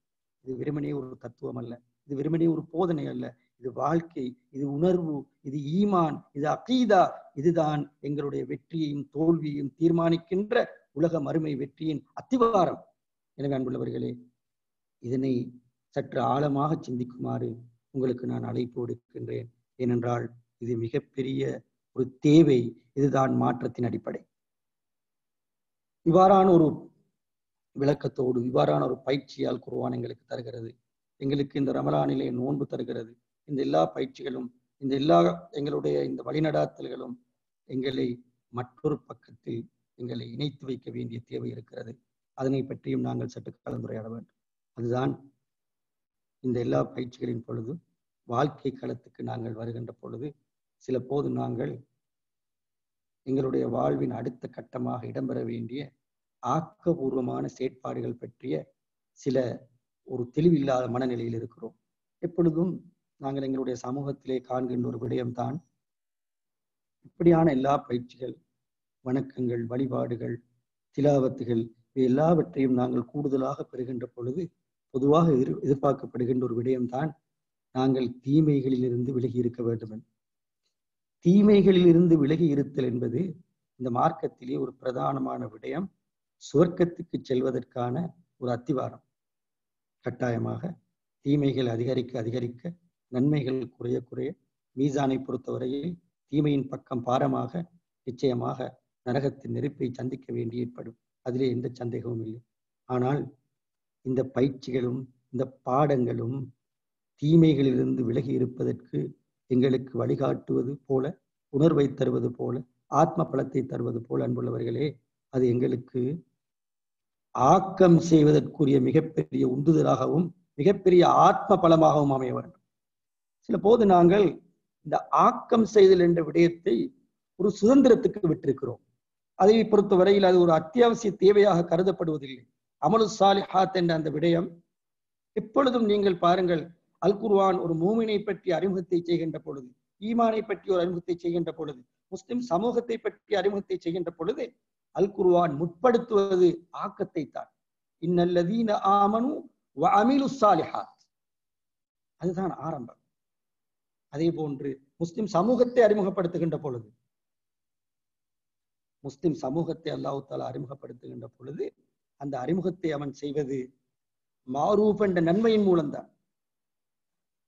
நீங்கள் நன்மையை ஏவுகின்றீர்கள், தீமையை நீங்கள் தடுக்கிறீர்கள். அல் அம்ரு பில் மஅரூஃபை முற்படுத்தி அந்நஹ்யு அனில் முன்கரை அல்லாஹ் தஆலா இரண்டாவது கொண்டு வருகிறார். எனவே இந்த எல்லா பயிற்சிகளும் முதலாவது எங்களில் ஏற்படுத்துகின்ற மாற்றம், மிகப்பெரிய ஆக்கத்துக்குரிய மனிதர்களாக நாங்கள் மாற வேண்டும். குர்ஆன் எப்பொழுதும் முதன்மையாக அழைப்பு விடுக்கிறது ஆக்கம் செய்வதற்கு. அந்த ஆக்கம் என்பது இந்த எல்லா வணக்கங்களும் மிகப்பெரிய ஆக்கம். ஆனால் அந்த எல்லா வணக்கங்களும் இணைந்து எங்களுக்கு தருகின்ற அந்த பலம் வாழ்க்கை போராட்டத்திலே மிகப்பெரிய ஆக்கத்தை செய்வதற்கான உந்துதலாக அமைய வேண்டும். எனவே இந்த முழு மாதமும் அல் குர்ஆன் விடுக்கின்ற அந்த அழைப்பின் அடிப்படையில் எங்களுக்கு தருகின்ற படிப்பினைகளும் பயிற்சியும் வாழ்க்கை களத்தின் ஒவ்வொரு துறையிலும், ஒவ்வொரு அம்சத்திலும், நாங்கள் சம்பந்தப்பட்டிருக்கின்ற எல்லா துறைகளிலும் எங்களுக்கு மிகப்பெரிய ஆக்கம் செய்கின்ற ஆத்ம பலத்தை தந்து அந்த ஆக்கத்தில் கவனம் செலுத்த வேண்டும். அது வெறுமனே தர்மங்களோடு மட்டுப்படுத்தப்பட்ட ஆக்கம் அல்ல. அது சில நேரம் நேர்மையான கொடுக்கல் வாங்கலோடு மட்டுப்படுத்தப்பட்ட ஆக்கம் அல்ல. அதை விடவும் அல்லாஹ்வுடைய தூதருடைய சீராவை படிக்கின்ற பொழுது அவர்கள் இந்த ஆக்கம் என்பதை எப்படி புரிந்து வைத்து வாழ்க்கையில் எங்களுக்கு முன்மாதிரி காட்டினார்கள் என்றால், அவர்கள் மதீனாவின் சந்தையில் அதனை காட்டினார்கள். அவர்கள் அல்லாஹ்வுடைய தீனில் இருந்து பெற்ற பாடங்களும் படிப்பினைகளும் பயிற்சிகளும் சந்தையை ஒழுங்குபடுத்துகின்ற ஆக்கத்துக்கு அவர்களை உற்சாகப்படுத்தி அனுப்பி வைத்தது. அந்த ஆக்கத்தை பற்றி நாங்கள் சிந்திக்க வேண்டும். எனவே வாழ்க்கை போராட்டத்திலே ஆக்கம் செய்வது என்பது ஒரு மூமினுடைய அடிப்படையான கடமையும் பொறுப்பும். அந்த ஆக்கம் செய்வதற்கு இது உந்துதலாக அமைய வேண்டும். எனவே ஆக்கங்களில் எல்லாம் மிகப்பெரிய ஆக்கம் அல்லாஹ்வுடைய தீனை பொறுத்தவரையில் அல்லாஹ்வுடைய தீனை நிலைப்படுத்துவதற்கான முயற்சி. ரமலான் முடிந்தவுடன் ஒரு புதிய உத்வேகத்தோடு சரியான பாடத்தை படித்திருந்தால், சரியான பயிற்சியை பெற்றிருந்தால், சரியான முறையில் நாங்கள் புடம்போடப்பட்டிருந்தால், ரமலான் முடிந்தவுடன் ஒரு புதிய உத்வேகத்தோடு, ஒரு புதிய ஆத்ம பலத்தோடு அல்லாஹ்வுடைய தீனை நிலைப்படுத்துகின்ற அந்த பணியிலே நாங்கள் எங்களை வரித்துக் கொள்ள வேண்டும், எங்களை நாங்கள் இணைத்துக் கொள்ள வேண்டும். அது எங்களில் ஆரம்பமாக வேண்டும், குடும்பத்தில் ஆரம்பமாக வேண்டும், சுற்றுச்சூழலில் ஆரம்பமாக வேண்டும், சமூகத்தில் ஆரம்பமாக வேண்டும், தேசிய ரீதியாக ஆரம்பமாக வேண்டும், அது பறந்து சர்வதேச ரீதியாக செல்ல வேண்டும். அதற்கான ஒரு பெரிய முயற்சி இந்த ரமலானின் பயிற்சியிலிருந்து எங்களுடைய உள்ளத்துக்கு ஆர்வத்தோடு அந்த முயற்சியிலே நாங்கள் ஈடுபட வேண்டும். இதுதான் முதலாவது எதிர்பார்க்கை. இந்த எதிர்பார்க்கையை நாங்கள் நிறைவு செய்ய வேண்டும். இந்த ஆக்கத்தில் நாங்கள் கால் பதிக்க வேண்டும். சில போது எங்களுடைய அல்லாஹு தஆலா அருள் இருக்கின்ற ஆற்றல்களுக்கும் அறிவு பலத்துக்கும் திறமைகளுக்கும் தேக ஆரோக்கியத்துக்கும் கால சந்தர்ப்பத்துக்கும் உழைப்பாற்றலுக்கும் ஏனைய எல்லா விடயங்களுக்கும் நாங்கள் இந்த விடயத்தில் அவற்றை பயன்படுத்துவதற்கும் இடையில் நாங்கள் ஒரு சமன்பாட்டை பார்த்தால் அங்கு மிக குறைவான அளவுதான் இருக்கக்கூடும். சில போது எங்களுடைய தொழில், எங்களுடைய குடும்ப பொறுப்புகள், ஏனைய பிரச்சனைகள், கவலைகள், துன்பங்கள், வாழ்க்கை போராட்டம், இவற்றுக்கெல்லாம் நாங்கள் செலவழிக்கின்ற அந்த காலம், நேரம், உழைப்பு, ஆற்றல், இவைகளை விட மிக குறைந்த அளவுக்குத்தான் இந்த முதல் கடமைக்கு, இந்த முதல் மாற்றத்துக்கு நாங்கள் செலவழிக்கிறோமா என்பதையும் நாங்கள் மறுபரிசீலனை செய்ய வேண்டும். இது மிக முக்கியமானது ஒன்று. இவற்றை எல்லாம் உணர்ந்த மனிதர்கள், இப்படியான பாடங்களை படிக்கின்ற மனிதர்கள், ரமலானின் உயிரோட்டமான படிப்பினையும் பயிற்சியும் பெறுகின்ற மனிதர்கள் தான் இந்த பொறுப்பை நிறைவேற்றுவதற்கு முதல் அணியாக உற்சாகத்தோடு வர வேண்டும். அவர்கள் வராவிட்டால் யார் வருவார்கள்? அவர்கள் இல்லாவிட்டால் யார் இதனை நிறைவேற்றுவார்கள்? இது மிக முக்கியமான ஒன்று. எனவே இது ஒரு மகத்தான பொறுப்பை உணர்த்துகின்ற மாதம். அல் குர்ஆனுடைய வழிகாட்டலில் அப்படியான ஒரு முயற்சியை நாங்கள் மேற்கொள்ள கடமைப்பட்டிருக்கிறோம். எனவே அந்த வகையில் தான் எங்களுடைய அந்த முதல் பணிக்கு எங்களுடைய இந்த ஆற்றலையும் சக்தியும் செலவழிக்க வேண்டும். ஆனால் ஒரு ஆச்சரியமான வீண் விரயம் இருக்கிறது. இஸ்ராஃப் என்று சொன்ன உடனே எல்லாரோட மனசுக்கும் வாரது அது ஒரு வகையான ஒரு விஷயம். அது இஸ்ராஃப் என்றால், வீண் விரயம் என்றால், அது சில போது நாங்கள் உண்ணுகின்ற உணவு, பானங்கள், எங்களோட வாழ்க்கை செலவுகள், எங்களோட உடைகள், எங்களுடைய வைபவங்கள், இவற்றில் நாங்கள் நடத்துகிற செலவழிக்கிற செலவுகள், பணம் விரயமாக்குறது என்பதெல்லாம் நாங்கள் பேசுவோம். உண்மையிலே அல் குர்ஆனும் அப்படியான உதாரணத்தை தான் எடுத்துக்கிறது. குலு வஷ்ரபு வலா துஸ்ரிஃபு என்று அப்படித்தான் உதாரணம் எடுத்திருக்கிறது. ஆனால் அது ஒரு உதாரணம் மட்டும்தான். அது வாழ்க்கையின் எல்லாவற்றுக்கும் பொருந்தும். அது மிக பொருந்துவது என்னவென்றால் எங்களுடைய ஆற்றலுக்கும் அறிவுக்கும் தான். ஒரு மனிதனுக்கு கொடுக்கப்பட்டிருக்கின்ற ஆற்றலும் அறிவும் உழைப்பாற்றலும் ஏனைய வித்தியாசமான திறமைகளும் அது பயன்பட வேண்டும் என்றிருக்கின்ற அளவு இருக்கிறது. அது எந்த அளவுக்கு செல்ல முடியும் என்றிருக்கிறது. அது அந்த அளவுக்கு செல்ல முடியாமல் செல்லாது அதனை குறுக்கிக் கொண்டு மிகச் சிறியொரு வட்டத்தில் அதனை வைத்திருக்கின்றவர்கள் எல்லாம் ஆற்றல் ரீதியாகவும் அறிவு ரீதியாகவும் துஷ்பிரயோகம் செய்கிறார்கள், வீண் விரயம் செய்கிறார்கள். உலகத்தில் இருக்கின்ற மிகப்பெரிய மகத்தான அல்லது மிகப்பெரிய வீண் விரயம் தான் ஆற்றலினதும் அறிவினதும் வீண் விரயம். எனவே நாங்கள் எங்களுக்கு அல்லாஹ் தஆலா தந்திருக்கின்ற அறிவும் ஆற்றலும் ஏனைய வித்தியாசமான அந்த பலங்களும் எங்களுடைய வாழ்க்கையின் ஒரு சிறிய வட்டத்துக்கு மட்டும் பயன்பட்டு மிகப்பெரிய கடமைகளுக்கும் பொறுப்புக்கும் பயன்படாமல் இருந்தால் அங்குதான் மிகப்பெரிய ஒரு வீண் விரயம், இஸ்ராஃப் நடைபெறுகிறது. எனவே நாங்கள் அந்த இஸ்ராஃபிலிருந்து மீண்டு வர வேண்டும். உச்சகட்டமாக எங்களுடைய அறிவையும் ஆற்றலையும் நேரத்தையும் உழைப்பையும் பணத்தையும் எங்களுடைய வியர்வை துளிகளையும் இந்த கடமைக்கும் பொறுப்புக்கும் நாங்கள் அர்ப்பணிக்க வேண்டும். அதற்குத்தான் அவர்கள் முன்மாதிரி சொன்னார்கள். தங்களுடைய சிறிய வாழ்க்கை சுற்று வட்டத்துக்குள் எல்லாவற்றையும் முடக்கி நாங்கள் சோம்பேறியாகி நாங்கள் மறத்து போய் எங்களுக்கு வழங்கப்பட்டிருக்கின்ற இந்த மகத்தான ஆற்றலை வீண்விரயம் செய்தால் அது போன்ற ஒரு துஷ்பிரயோகம் கிடையாது, இஸ்ராஃப் கிடையாது. எனவே அன்புள்ளவர்களே, நாங்கள் உத்வேகப்பட வேண்டும். இந்த ரமலான் தந்த பயிற்சி, இந்த குர்ஆனுடைய இந்த வழிகாட்டல், அதனுடைய ஆத்ம பலத்தின் மூலமாக நாங்கள் களத்தில் அல்லாஹ்வுடைய தீனை எங்களிலும் எங்களை சூழ இருக்கின்ற மனிதர்களுடைய வாழ்விலும் நிலைப்படுத்துவதற்கு ஒரு முழுமையான ஒரு முழு வீச்சான முயற்சியை செய்வதற்கு இந்த ரமலான் எங்களுக்கு மிகப்பெரிய உந்துதலாக அமைய வேண்டும். இந்த அல் குர்ஆனுடைய வழிகாட்டல் அவ்வாறான ஒரு உற்சாகத்தை எங்களுக்கு தர வேண்டும், பயிற்சியையும் பாடத்தையும் தர வேண்டும். அப்பொழுதுதான் ரமலானின் அந்த முழுமையான பயன்பாடு உங்களில் தாக்கம் செலுத்தும். அதுபோக ஒவ்வொருவருக்கும் ஒரு களம் இருக்கிறது. மனித சமூகத்தை வாழச் செய்வதற்கான களம் இருக்கிறது. அந்த களத்தில் நாங்கள் ஒவ்வொருவரும் இணைந்திருக்கிறோம். அந்த களத்திலே நாங்கள் உச்சகட்டமான ஒரு உழைப்பையும் வினை திறனோடு தரமான குவாலிட்டியான ஒரு பங்களிப்பை செலுத்துவதற்கும் நிச்சயமாக இந்த ரமலானில் படித்த பாடங்களும் படிப்பினைகளும் பயிற்சியும் ஒரு காரணமாக அமைய வேண்டும். பல்வேறு தொழில்துறைகள், பல்வேறு முதலீடுகள், பல்வேறு வாழ்க்கை போராட்டங்கள், பல்வேறு வாழ்க்கை துறைகள், அது கல்வியோடு சம்பந்தமாக, பொருளாதாரத்தோடு சம்பந்தமாக, சமூக விஞ்ஞானத்தோடு சம்பந்தமாக, மருத்துவத்துறையோடு சம்பந்தமாக, அரசியலோடு சம்பந்தமாக என்று பலதரப்பட்ட வாழ்க்கை போராட்டம். இன்ன சாயக்கும் சத்தா, உங்களுடைய முயற்சிகள் எல்லாம் பல்வேறுபட்டவை. அந்த முயற்சிக்குள்ளால் நாங்கள் எங்களை ஸ்திரப்படுத்துவதற்கான ஒரு ஆத்ம பலத்தை அவ்வாறு தருகின்ற பொழுதுதான் ரமலானுடைய பயன்பாடு அடுத்த காலத்திலே பயனுள்ளதாக அமையும். இதைத்தான் நாங்கள் அல்லாஹ்வுடைய தூதருடைய தோழர்களுடைய வரலாற்றில் வாக்கில் பார்க்கிறோம். அவர்கள் அல்லாஹ்வுடைய தீனுக்காக முழுமையாக தங்களுடைய ஆற்றலை செலவழித்த அதே நேரத்தில் தங்களுடைய வாழ்க்கை, அந்த சிறிய வாழ்க்கை சுற்றோட்டத்தை அவர்கள் ஒழுங்குபடுத்திய அதே நேரத்தில் அவர்கள் தடம் பதித்திருந்த அந்த வாழ்க்கை துறையிலே உச்சத்துக்கு சென்றார். சந்தித்து பாருங்கள், அந்த கதாபாத்திரங்களை ஒவ்வொன்றாக சந்தித்து பாருங்கள். அவர்களில் இருந்த விசேஷம்தான் மறுமையை இலக்காக கொண்டு வாழ்ந்தார்கள். ஆனால் உலகத்தில் அவர்கள் உச்சத்துக்கு சென்றார்கள். சொர்க்கத்தை அவர்கள் ஆசித்தார்கள், விரும்பினார்கள். ஆனால் உலகத்தில் அவர்கள் கால் பதித்திருந்த, அவர்கள் தெரிவு செய்யப்பட்ட அந்த துறையிலே மகத்தான மனிதர்களாக மாறி இன்றும் வரலாறு பாராட்டுகின்ற அளவுக்கு, நினைவுபடுத்துகின்ற அளவுக்கு உச்ச பயன்பாட்டை அவர்கள் உலகத்துக்கு கொடுத்தார்கள்.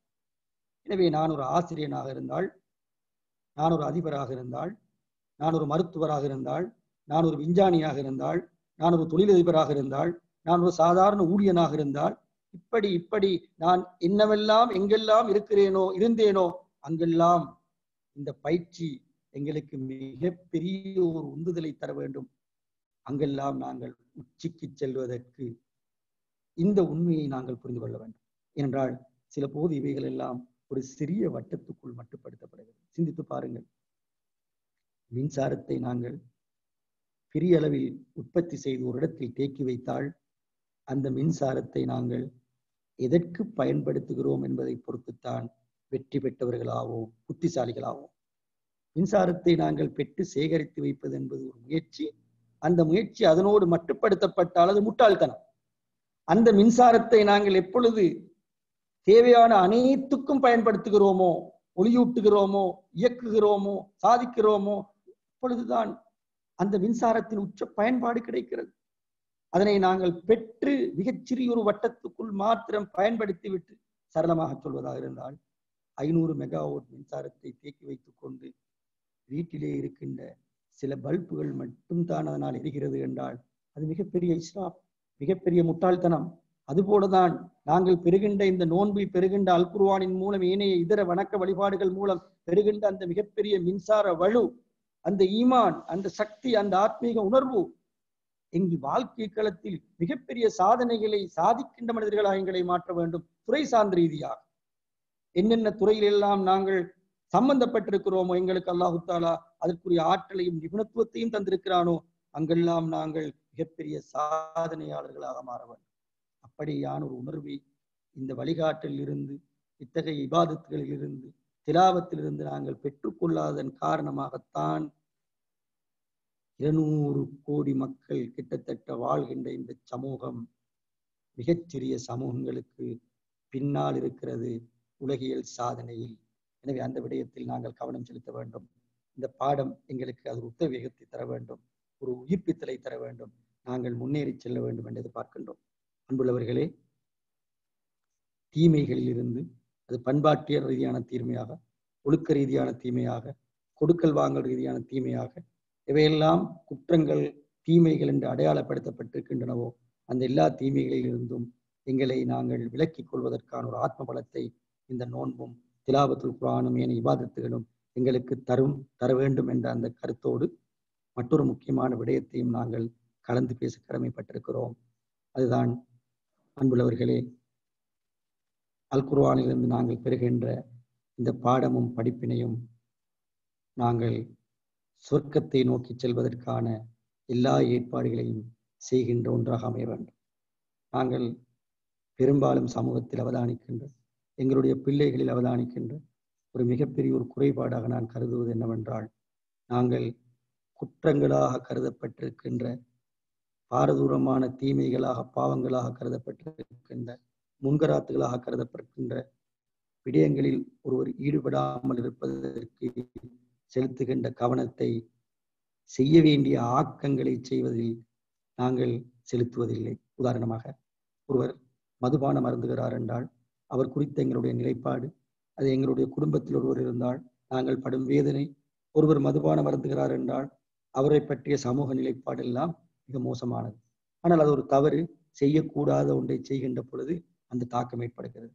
ஆனால் நீங்கள் கூர்ந்து அவதானித்து பாருங்கள், தொழுகை என்ற மிகப்பெரிய ஆக்கபூர்வமான இந்த கடமையை, கட்டாய கடமையை, தலையாய கடமையை செய்யாத மனிதர்கள் பற்றி, நிறைவேற்றாத மனிதர்கள் பற்றி அத்தகைய உணர்வு எங்களிடம் இருக்கிறதா? எப்பொழுதும் நாங்கள் குற்றங்கள், குறைகள், தவறுகளை செய்வதை பாரதூரமாக பார்ப்பது போல செய்ய வேண்டியவைகளை செய்யாமல் இருக்கின்ற மிகப்பெரிய தவறை பற்றி எத்தகைய அக்கறையும் இல்லாமல் இருக்கிறோம். செய்கின்ற பாவங்களில் மிகப்பெரிய பாவம் ஷிர்க். செய்ய வேண்டியதில் செய்யாமல் இருப்பதன் காரணமாக பாவமாக மாறுவதில் மிகப்பெரிய பாவம் தர்க்கு ஸலா என்ற தொழுகையை விடுதல். 2 வகையான பாவங்கள் இருக்கின்றன. ஒரு பாவம் அது குற்றம், தீமையை செய்வதன் மூலம் ஏற்படுகின்ற பாவம். மற்றொன்று இருக்கிறது, செய்ய வேண்டியவற்றை செய்யாமல் இருப்பதன் காரணமாக ஏற்படுகின்ற பாவம். நாங்கள் இப்பொழுது வித்தியாசமான 2 பார்வைகளை வைத்திருக்கிறோம். ஒருவர் ஷிர்க் செய்தால் அவரை ஒதுக்கி விடுகிறோம், முஷ்ரிக் என்று. ஒருவர் மதுபானம் அருந்தினால் ஒதுக்கி விடுகிறோம். ஒருவர் விபச்சாரம் செய்தால் ஒதுக்கி விடுகிறோம். ஒருவர்கள் களவெடுத்தால் ஒதுக்கி விடுகிறோம். கொலை செய்தால் ஒதுக்கி விடுகிறோம். அது செய்யக்கூடாதவைகளை செய்கின்ற பாவம். செய்ய வேண்டியவைகளை செய்யாமல் இருக்கின்ற பாவத்தை பற்றி நாங்கள் கரிசனை கொள்வதில்லை.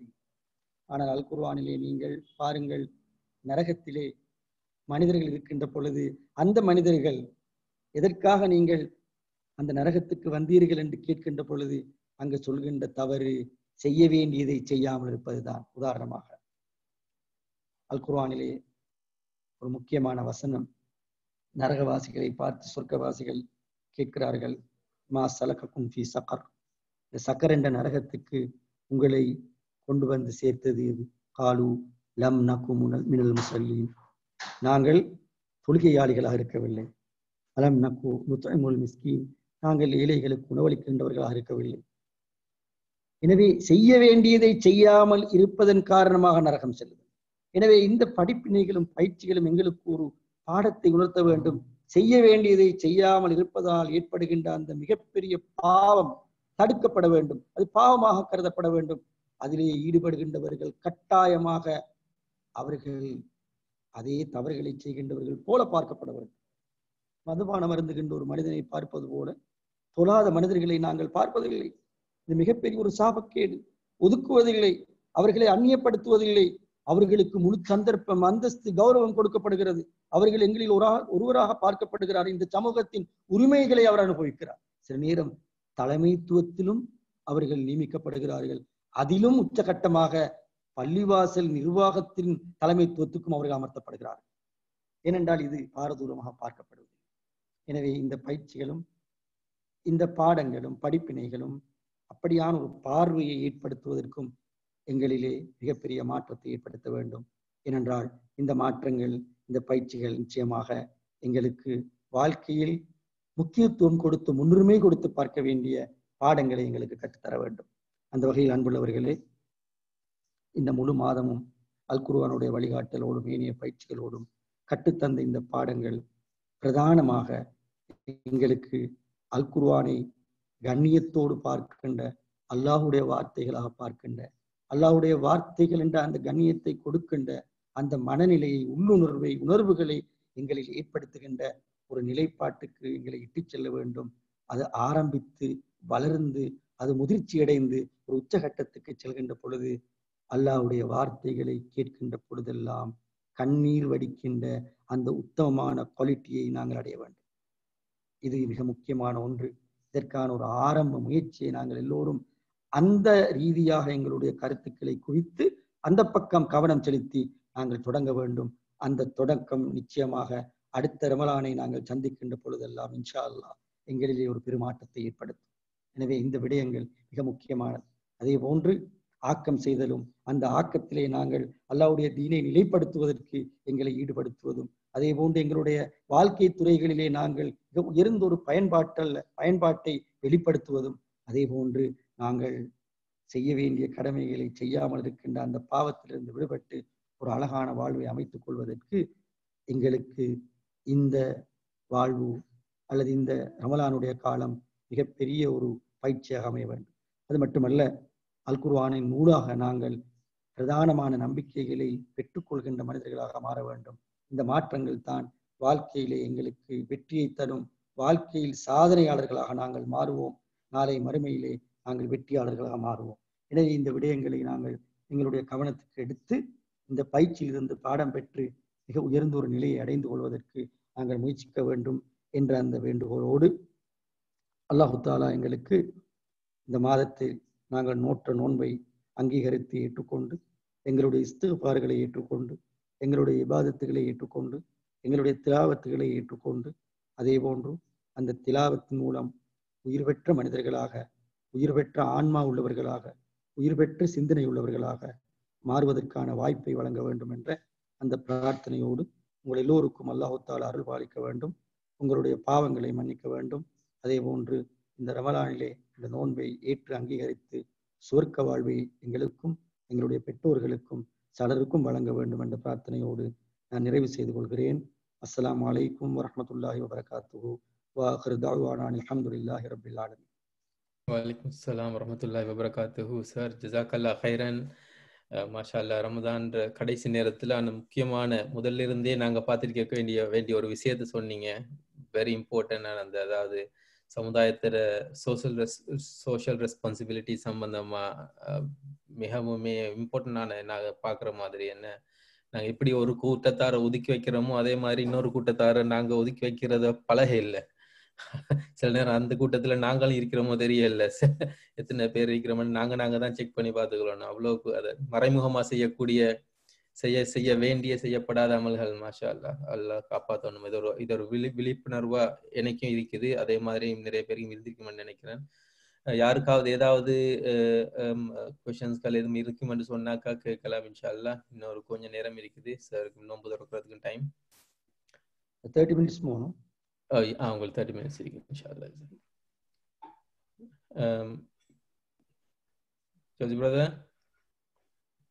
ஜோஸ் பிரதர் தான் உங்களோட பெரிய ஃபேனா சார்? அல்லாஹ் ஜோஸ் பிரதர் இருக்கிறாரா?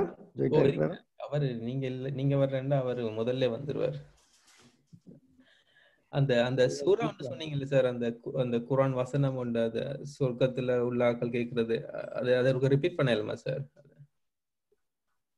அது வந்து சொர்க்கவாசிகளுக்கு நரகவாசிகளை பார்த்து பேசுறதுக்கான ஒரு சந்தர்ப்பம் கிடைக்குது. அதுல அவங்க கேட்கிறாங்க, உங்களை இந்த நரகத்துக்கு சக்கரன் இந்த நரகத்துக்கு கொண்டு வந்தது எது? அப்ப அதுல விட வந்து அல்லாஹ் நிராகரிச்சண்டோ, நாங்க இணை வைத்தண்டோ, பெரும்பாவம் செஞ்சண்டோன்றல் வருது. காலு நம் நக்குமினல் முசல்லி, நாங்கள் முதலாவது விட வந்து நாங்கள் தொழுகையாளியா இருக்கல. ரெண்டாவது விட வந்து என்னென்றால் பதில் அவங்கட நாங்க ஏழைகளுக்கு உணவு அளிக்கல. ரெண்டும் செய்ய வேண்டியதை செய்யாம இருந்திருக்கிறாங்க. அதுக்கு பிறகுதான் வருது, நாங்க கேளிக்கையானவர்களோடு இருந்து கொண்டோம், நாங்கள் வந்து மறுமையை நம்பவில்லை. அப்ப நம்ப வேண்டியதை நம்பாததும் செய்ய வேண்டியதை செய்யாததும் தான் பெரும்பாவம். கூடாத செய்யாம இருக்கிறது அதுவே. அதான் நான் சொல்ல வந்தேன்.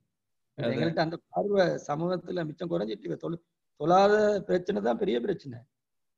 நான் டைம் கொஞ்சம் எடுக்கிறேன்.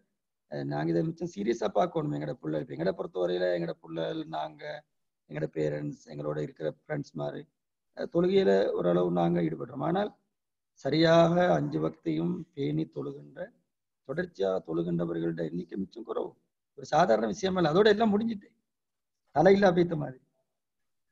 அந்த வகையில நாங்க இதை மிச்சம் சீரியஸா யோசிக்க வேண்டி இருக்கிறேன். என்றால் நான் என் சொந்த அனுபவம் தான். ஸ்கூல்ல நான் அடிக்கடி நிறைய முயற்சி எடுக்கிறேன் இந்த பிள்ளைகளை தொழுவிக்கணும். அதில் நான் பார்த்திருக்கிறேன், பொதுவாக ஒரு கிரேட் 9, 10 அது மேல் உள்ள பிள்ளைகள் எல்லாம் தொழுக கடமையான ஏஜ். ஆனால் நான் இப்ப லாஸ்டா இந்த லீவ், கொரோனா லீவ் கொடுக்கறதுக்கு முன்னுக்கு நான் ஒரு கிரேட் 10 நினைக்கிறேன். ஸோ அவங்க 15 ஏஜ். அவங்களோட நான் கொஞ்சம் ஒரு 38 பிள்ளைகள் இருந்தாங்க. சும்மா கேட்டேன் நான், கடைசியா சுபோதரதாக்கள் எத்தனை பேர்? 6 பேர் தான் கை தூக்கினாங்க. அப்புறம் நேத்து சொன்னேன், அவங்க நேத்து 5 வக்தின் தொழுதாக்கள் 3 பேர். கருத்து என்ன, அவங்க 15 வயசு, அவங்களுக்கு தொழுக கடமை. சாப்பாடு கொடுக்குறோம், நாங்க உடுக்க கொடுக்குறோம், மறந்துடுத்து கொடுக்குறோம், எல்லாம் செய்யறோம். இதை நாங்க அப்படி சீரியஸா பாக்குறோம்ல. அப்ப யாரு பொறுப்பு அதுக்கு? என்ன நடக்குது? அல்லாவுக்கும் அவங்களுக்கும் தொடர்பு என்ன? முஸ்லிம் என்ற அடையாளம் என்ன? அப்ப மதுபானம் மருந்தின ஒரு ஆளை பார்த்து நாங்கெல்லாம் சிரிப்பாகிறது, ஒதுக்குறது. கல்யாண பேச்சுவார்த்தையில எப்பயுமே நாங்க கேட்கிறோம், மாப்பிள்ள தொழுகிறான் இருக்கா அவரு. அப்படி யாரும் கேட்டா அது வாட்ஸ்அப்ல மெசேஜா வருது சார். அது ஒரு விசேஷம். எங்கேயாவது யாராவது தொழுது கொண்டிருந்தா அதை போடுறாங்க. அதுல இருந்தே விளங்குது எங்கட மனநிலை என்னன்னு. தொழுது எங்களுக்கு ஒரு புதுரமாயி. எங்கேயாவது யாராவது தொழுகிற கண்டா ஒரு ஆமி விடுப்போடு ஒரு ஆள் தொழுதா உடனடியா போட்டுட்டு என்ன அது விளங்கல.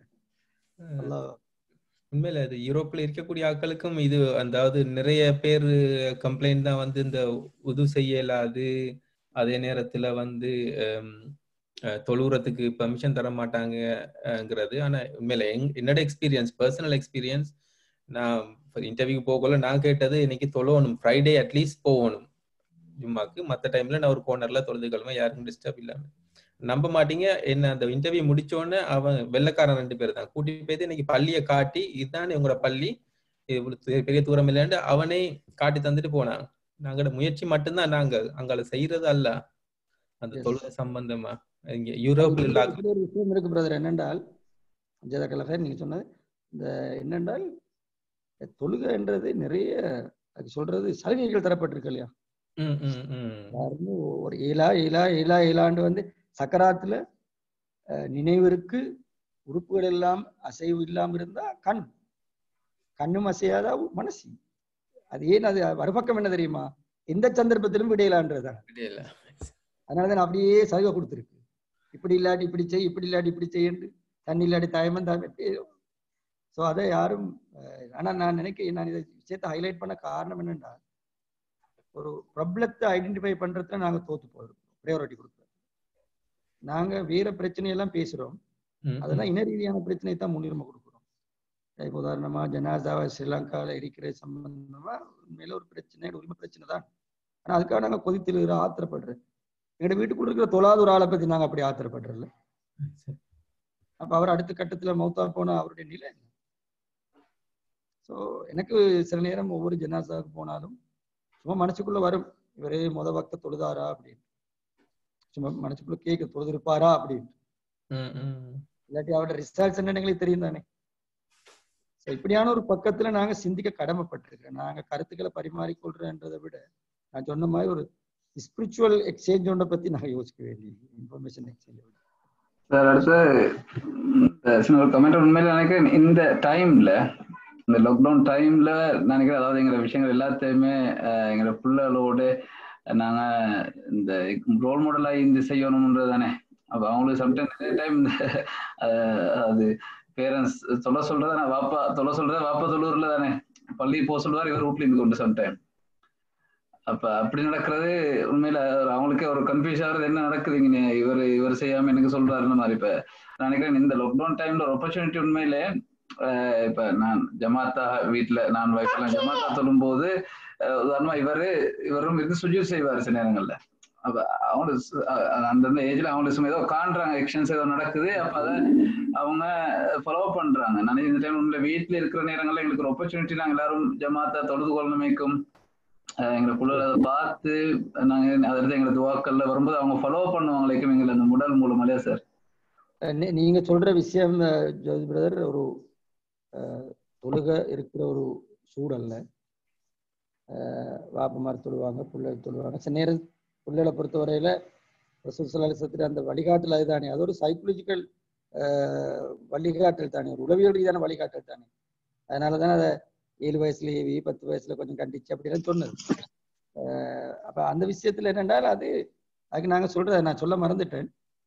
இந்த ரமலான் பயிற்சியில் உண்மையிலே நாங்க நன்மைகளுக்கு அடிமையாகிற ஒரு சைக்கோலஜிக்கல் ஃபேக்டர் இருக்கு. நாங்க எப்பயும் பேசுறது பாருங்க, தீமைகளுக்கு அடிமையாகிறதா, ட்ரக்ஸ் அடிக்ட் தான் பேசுறாங்க. தொழுகை அடிக்ஷனை பேசுறது இல்லை. தொழுகையோட அடிக்ஷன் ஒன்று இருக்கு. நீங்க இப்ப பாருங்க, உங்களுக்கு ஒரு நேரம் தொழாம இருக்கலுமா? ஏழுமா இருந்தா நீங்க எவ்வளவு கஷ்டம் ஒரு நோம்பை விட்டு பாருங்க, பிடையில. அது ஏன் காரணம் தெரியுமா? நீங்க நோம்புக்கு அடிமை, நீங்க தொழுகைக்கு அடிமை, நீங்க உண்மை பேசுறதுக்கு அடிமை. நன்மைகளுக்கு அடிமையாக்குறன்ற ஒரு விஷயம் ஒன்று இருக்குள்ளது. நாங்க நன்மைகளுக்கு அடிமையாக்கல, நாங்க தீமைகளுக்கு அடிமையாகாம இருக்க பார்த்து கொண்டிருக்கோம். போதைக்கு அடிமை, மதுபானத்துக்கு அடிமை அப்படி என்று இருக்கு. ஆனால் நாங்க நன்மைக்கு அடிமையாக்கினா, இப்ப எங்கிட்ட லைஃப் எடுத்து பாருங்க, எங்களுக்கு ஏழுமா இப்ப நான் நல்லா மாஸ்டா இல்லாட்டு சொல்றேன், நல்லமோ தெரியா, இதுக்கப்புறம் என்ன நடக்குமோ தெரியாது, சொல்றது நல்லமோ தெரியாது. நான் சும்மா ஒரு எக்ஸ்பீரியன்ஸ் சொல்றேன், வேற ஒரு விஷயம் இல்லை. இதை நான் 53வது வருஷமாக ஒரு நோம்பு விடாம பிடிக்கிறேன். அது அது நோம்பு பிடிக்கக்கூடிய வாய்ப்பு எனக்கு அல்லா தஆலா தந்து, சில நேரம் எதிர்காலத்தில் நடக்குமோ தெரியாது. அது காரணம் என்னன்னா, அது எனக்கு இயலாது. அதனாலதான் லாஸ்ட் டைம் நான் யூகே வந்த நேரம் எனக்கு அது விடக்கூடாது, பெரிய கவலை. நான் கோயில் ஏர்போர்ட்ல வச்சு இன்னொரு கிறிஸ்டியன் பிரதர் ஒன்று வந்தார் என்னோட. அவரு நாங்க இந்த டிரான்சிட் இருக்குள்ள அவர் டீ குடிக்க கொடுத்துட்டாரு. நான் பாஸ்டிங். அவரு காட்டினார் ரெஸ்டாரண்ட், அப்படியே நூற்றுக்கணக்கான ஆட்கள் எல்லாம் முஸ்லிம்ஸ், அவங்க எல்லாம் சாப்பிடுறாங்க. அப்ப அவர் சொன்னாரு, நீங்க மட்டுமா நோம்பு அப்படின்னு. நான் சொன்னேன், இல்ல நோம்பு விடல அவங்களுக்கு பயணத்துல, அவங்க விடுறாங்க, நான் விடல அப்படின்னு. அது உண்மையிலே எங்களுக்கு விடலாம், அனுமதி தந்திருக்கு, வேற ஒரு நாளைக்கு நோட் கேளும். ஆனா அந்த நோம்புக்கு நாங்க அடிமையா இருக்கிறோமே, அதனால விடுகிறாரு. சோ தேவை என்ன தெரியுமா? ரசூலுல்லாஹ் சொன்ன என்ன தெரியுமா? நீங்க 7 வயசுல போதிச்சு 10 வயசுல இன்கமா பிடிச்சி அடிமையாக்கிடுங்க. அடிமையாக்கி விட்டாண்டால் நாங்க விரட்ட தேவையில்லை. அவங்களுக்கு பெரிய தலைக்கு மேல ஒரு கல்லை வச்ச மாதிரி இருக்கும் ஒரு நேரம் மட்டும் விசாரணை, நினைவில்லாம விசாரணை. சோ தேவைப்படுறது அடிமையாக்கணும் நன்மைக்கு, அதான் முக்கியமா. அடுத்து நான் சொல்ல மறந்த ஒரு விஷயம் உண்டு என்னோட கருத்துல. இந்த நோன்பு ரமலான் மாதத்துல நோன்பையும் அல் குர்ஆன் இறக்கின இந்த விஷயத்தோட சேர்த்து இணைச்ச அந்த பாயிண்ட் நான் சொன்னேனே. நான் நினைக்கிறேன், இந்த ஒரு என்வாயன்மெண்ட்டுக்குள்ளால கொண்டு போய் அந்த அந்த விஷயத்த நல்லா எடுத்துக்கொள்றதுக்கு ஒரு மனுஷ வாழ்க்கையில ஒரு இயக்கம் இருக்கு. ஒரு ட்ரைனிங் ஒன்று கொடுக்குறோம்னா நாங்க அதுக்குரிய ஒரு என்வாயன்மெண்ட் உருவாக்குறோம், கிரியேட் பண்றோம். அந்த என்வாயன்மெண்ட்ல கொண்டு போய் அந்த ட்ரைனிங்கை கொடுக்குறோம். அது ஒரு ஆர்மி ட்ரைனிங் ஆயிருந்தா அதுக்குரிய என்வாயன்மெண்ட், ஒரு ஸ்பிரிச்சுவல் ட்ரைனிங் ஆயிருந்தா அதுக்குரிய ஒரு ஏகாந்தமான அமைதியான இடம். அதே போல நான் நினைக்கிறேன், குர்ஆன் இறங்கின இந்த மாதத்துல இப்படியான நோன்பையும் கடமையாக்கினதன் மூலம் இந்த குர்ஆனிய என்வாயன்மெண்ட் ஒன்று, குர்ஆனிக் என்வாயன்மெண்ட் ஒன்று, குர்ஆனிய சூழல் ஒன்று உருவாக்குறதுக்கு அல்லாஹ் தஆலா விரும்பி இருக்கக்கூடும். அல்லாஹ் அந்த அந்த சூழல் தான் எங்களை பெரிய அளவுல நோன்புல எங்களுக்கு ஒரு பெரிய பயிற்சி அமையும். எனவே நாங்க இப்ப நிறைய விஷயங்கள் நாங்க விட்டுட்டோம், எங்க அவதானத்துக்கு வரல. அதால தான் இந்த தோல்வி எங்களுக்கு. நான் கேட்கிறேன், இந்த கிட்டத்தட்ட 190 கோடி 200 கோடி மக்கள் இருக்கு இல்லையா முஸ்லிம்கள், ஒரு புள்ளி விவரத்தை எடுத்தா இதுல எத்தனை கோடி தொழுகிறதா இருக்கு? எனக்கு தெரிஞ்சதுக்கு ரெகுலராக சரியா சட்டப்படி தொழுகிறாக்கள் ஒவ்வொரு நாட்டிலேயும், ஸ்ரீலங்கா எடுத்தாலும் 10% கிடக்காது. 90% தொழுவாங்க. சாகுனண்டா அவங்க பொடுபோக்கா இருக்கிற, சுப இருந்தா இஷா இல்லை, இஷா என்ன சுபா, அப்படி நிறைய பேர் அப்படித்தான் இருக்கிறாங்க. கல்யாணம் ஒன்று நடந்தா முன்னுக்கு 2 நாளும் இல்லை, பின்னுக்கு 2 நாளும். இதெல்லாம் பெரிய சீரியஸான விஷயங்கள். நாங்க சமூகத்துல பார்க்க வேண்டிய விஷயங்கள் சரியா பார்க்கப்படல, அல்லது சரியா நோய்களுக்கு நாங்க கவனம் செலுத்தல மாதிரி தான். நான் சொன்ன மாதிரி ஹெல்த்தியான ஆட்களுக்கு தான் நாங்க ட்ரீட்மெண்ட் கொடுக்குறோம் போல, நோயாளிக்கு ட்ரீட்மெண்ட் கொடுக்கறது குறவு. நான் நினைக்கிறேன் டாக்டர்ஸ் மாதிரி இருந்தா இது நல்லாவே விளங்கும். அஸ்ஸலாமு அலைக்கும். நான் நலீம் பேசுறேன் குளோன்ல இருந்து.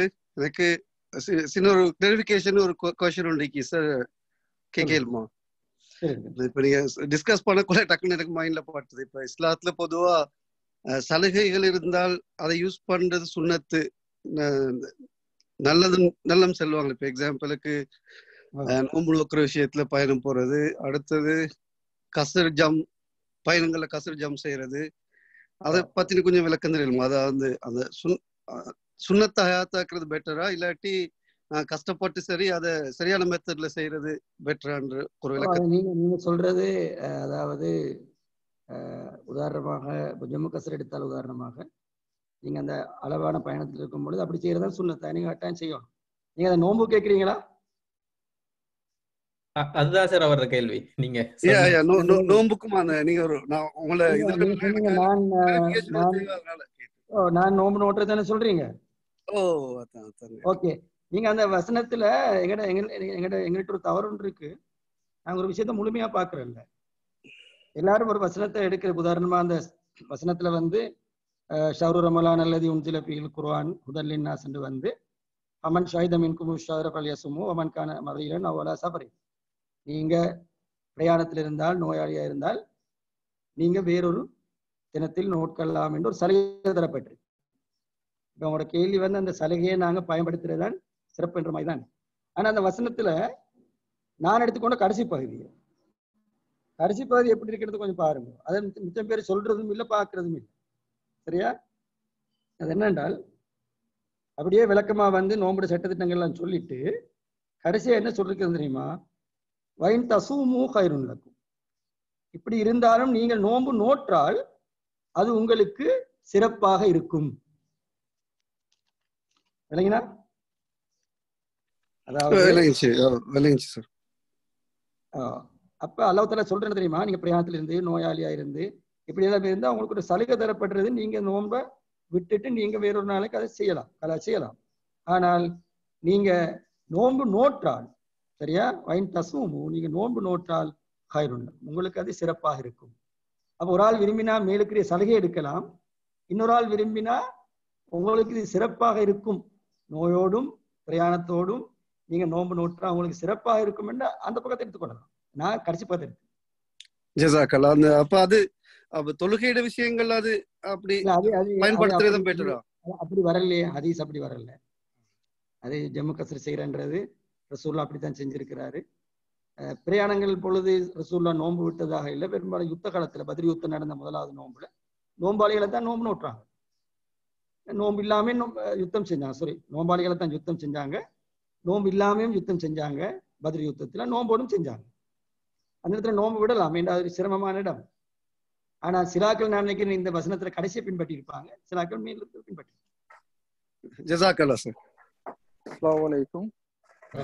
நான் குவைட்ல இருந்து பேசுறேன் சார். இங்க எடிக்ஷனை பத்தி ஒரு விஷயம் குறிப்பிட்டார், அதனால நான் இந்த சந்தர்ப்பத்துல அதை பத்தி பேசணும்னு ஆசைப்படுறேன். ஏன்னா நிறைய பேர் இருக்கிறீங்க சார் இருக்கிறார் சார். இந்த எடிக்ஷன்ன்றது ஒரு டீப்பான சப்ஜெக்ட். இந்த டீப்பான சப்ஜெக்ட் நாங்க டீட்டெயிலா டிஸ்கஸ் பண்ணணும். சுருக்கமான சொல்றதுக்கு ஆசைப்படுறேன். இந்த நோன்பு நாங்க சரியா 30 மாசம் நோட்டு 6 நோன்பையும் நோட்டா சார், எந்த ஒரு விஷயத்திலயும் அந்த எடிக்ஷன் வாங்குறதுக்கான சான்ஸ் 90% இருக்குது. இது டீப் சப்ஜெக்ட் உண்டு. நான் சார் சின்னத்துக்காக நான் சுருக்கமா சொல்றேன். எனவே அந்த நோம்புலுக்கு அது வரையிலும் வித் ஒன் கண்டிஷன், இரவை பகலாக்கி பகல் இரவாக்கி நோம்பு நோக்குறதுல அர்த்தம் இல்லை. பகலாக இருந்து பகல்ல கஷ்டப்பட்டு இரவுல வணக்கம் செய்யற அந்த இந்த ஸ்டைல் இருந்தா அந்த எடிக்ஷன் வாரத்துக்கான சான்சஸ் கூட. இது டீப் சப்ஜெக்ட், என்னாலும் நான் சாருக்கு சுருக்கமா இண்டிகேட் பண்றேன். அந்த கோல்ட் இருந்து பேசின பிரதர் 184வது வசனத்துல இருக்கு சூரத்துல் பக்கரால. வான் தசூமு கைருன் லக்கும் இன் குன்தும் தஅலமூன். நீங்கள் நோன்பு நோட்டால் உங்களுக்கு அது சிறப்பாக இருக்கும், நீங்கள் அறிந்து கொண்டவரா இருக்கிறதா இருந்தா. சார் இன்னொரு விஷயம் கேட்கணும். அந்த பொதுவாக பிள்ளைகளை பனிஷ்மெண்ட் பண்ண கொள்ள, ஏதாவது ஒரு பிள்ளை செஞ்சா பனிஷ்மெண்ட்டுக்காகத்தான் இந்த குர்ஆன் எடுத்து ஓதுங்கிறது, இல்லாட்டி தொழுதியாண்டு கேட்கறது, அது சம்பந்தம். அது நார்மலா அது ஒரு பொதுவாக நடக்கிற விஷயங்கள் உண்டு. இங்கே எப்படி நீங்க சொல்ற அப்படின்னா பிள்ளைகளுக்கு ஒரு என்ன சொல்றது, ஒரு நோவு கொடுக்குற அப்படி ஒரு பனிஷ்மெண்ட். ஓகே, குர்ஆன் எடுத்து ஒரு மூலையில இருந்து கொலைப்படி பண்ணிட்டு இருந்தாங்கன்ற நான் கேள்விப்பட்டிக்கிறேன், நான் பாத்திக்கிறேன். நான் நினைக்கிறேன் அது ஒரு உளவியல் ரீதியாக பார்க்கப்பட வேண்டிய விஷயமா இருக்கும்னு நினைக்கிறேன். நான் எனக்கு நீங்க சொல்றதை வச்சு விளங்குது என்றால் அதை சில நேரம் வெறுப்பு ஏற்படுத்துமா அப்படின்னு. ஏண்டா தண்டனைகள் எல்லாம் எப்பயுமே விரும்பாத விஷயங்கள் தண்டனையாக வரலாமே அல்லாம விரும்பக்கூடிய ஒரு விஷயம் தண்டனையாவாருன்றது இப்படி ஒன்று இருக்கலாம். ஒரு ஆள் சில நேரம் நாங்க பிள்ளைகளுக்கு குர்ஆனை ஓத சொல்லி அல்லது மனனம் செய்ய சொல்லி ஒரு காலக்கெடு கொடுத்து இந்த சூறாவை நீங்க மனனம் செய்யுங்க, அவங்க மனனம் செய்யலண்டா அவங்கள நாங்க இப்ப ஸ்கூல்ல செய்வோமே ஹோம்ஒர்க் செஞ்சுட்டு வராட்டி வெளியே வச்சு ஹோம்ஒர்க் செஞ்சுட்டு வான்னு சொல்றது, அது ஒரு தண்டனை இல்லை. ஒரு வகையான ஒரு அந்த விஷயத்துல ஈடுபடுத்துது. ஈடுபடுத்துது. ஆனா வேறொரு குத்தத்தை செஞ்சு ஒரு ஆள் ஒரு புள்ள வீட்டுல வேற குத்தம் எல்லாம் செஞ்சுட்டு இருக்கிறா கொண்டாந்து நீ குர்ஆன் ஓது தொழுகின்றா அவனை அது ஒரு தண்டனையா எடுக்கிறேன்னா ஒரு வெறுப்பா நினைக்கிறேன். அவ்வளவு பொருத்தமா இருக்காது நினைக்கிறேன். கொஞ்சம் நாம ஒரு உளவியல் ரீதியாக பார்த்தா நல்ல தண்டனைன்றதே இப்ப கொஞ்சம் பல வகையில பார்க்கப்படுது. அடிக்கிறது எல்லாம் அடிக்கக்கூடாது பொதுவாக நீ மேற்கு நாடுகள் அப்படியான பிரச்சனை இருக்கு. இனி எனக்கு தெரியா டாக்டர் ரைஸ் எல்லாம் வித்தியாசமா பேசுறாங்க. ஏன் தனிப்பட்ட கருத்து ஒன்று இருக்கு. நான் ஸ்கூல் பிரின்சிபலா 16 வருஷம் இருந்ததால உள்ளால பொறுத்தவரை 2 இருக்கு. ஒன்று சும்மா சொல்றேன் ஒரு தகவலுக்காக, அடிக்க தேவையில்லாத புள்ளைகள் இருக்கு, அடிக்கணும் இருக்கிற புள்ளைகள் இருக்கு. அடிக்க தேவையில்லாத புள்ளைகளுக்கு அடிக்கப்படாது, அடிக்கணும் இருக்கிற புள்ளைகளுக்கு அடிக்கணும். அப்படி இல்லாட்டி ஒழுங்குபடுறது கஷ்டம். நான் நினைக்கிறேன் அப்படித்தான். ஸ்கூல்ல வந்து கொஞ்சம் புள்ளைகள் இருக்கிறாங்க, அவன் அடிக்க தேவையில்லை, ஒரு முறை சொன்னா கேட்டுக்கொள்வாங்க. சிலதுகளுக்கு ஒரு முறை அடிச்சும் கேட்காது.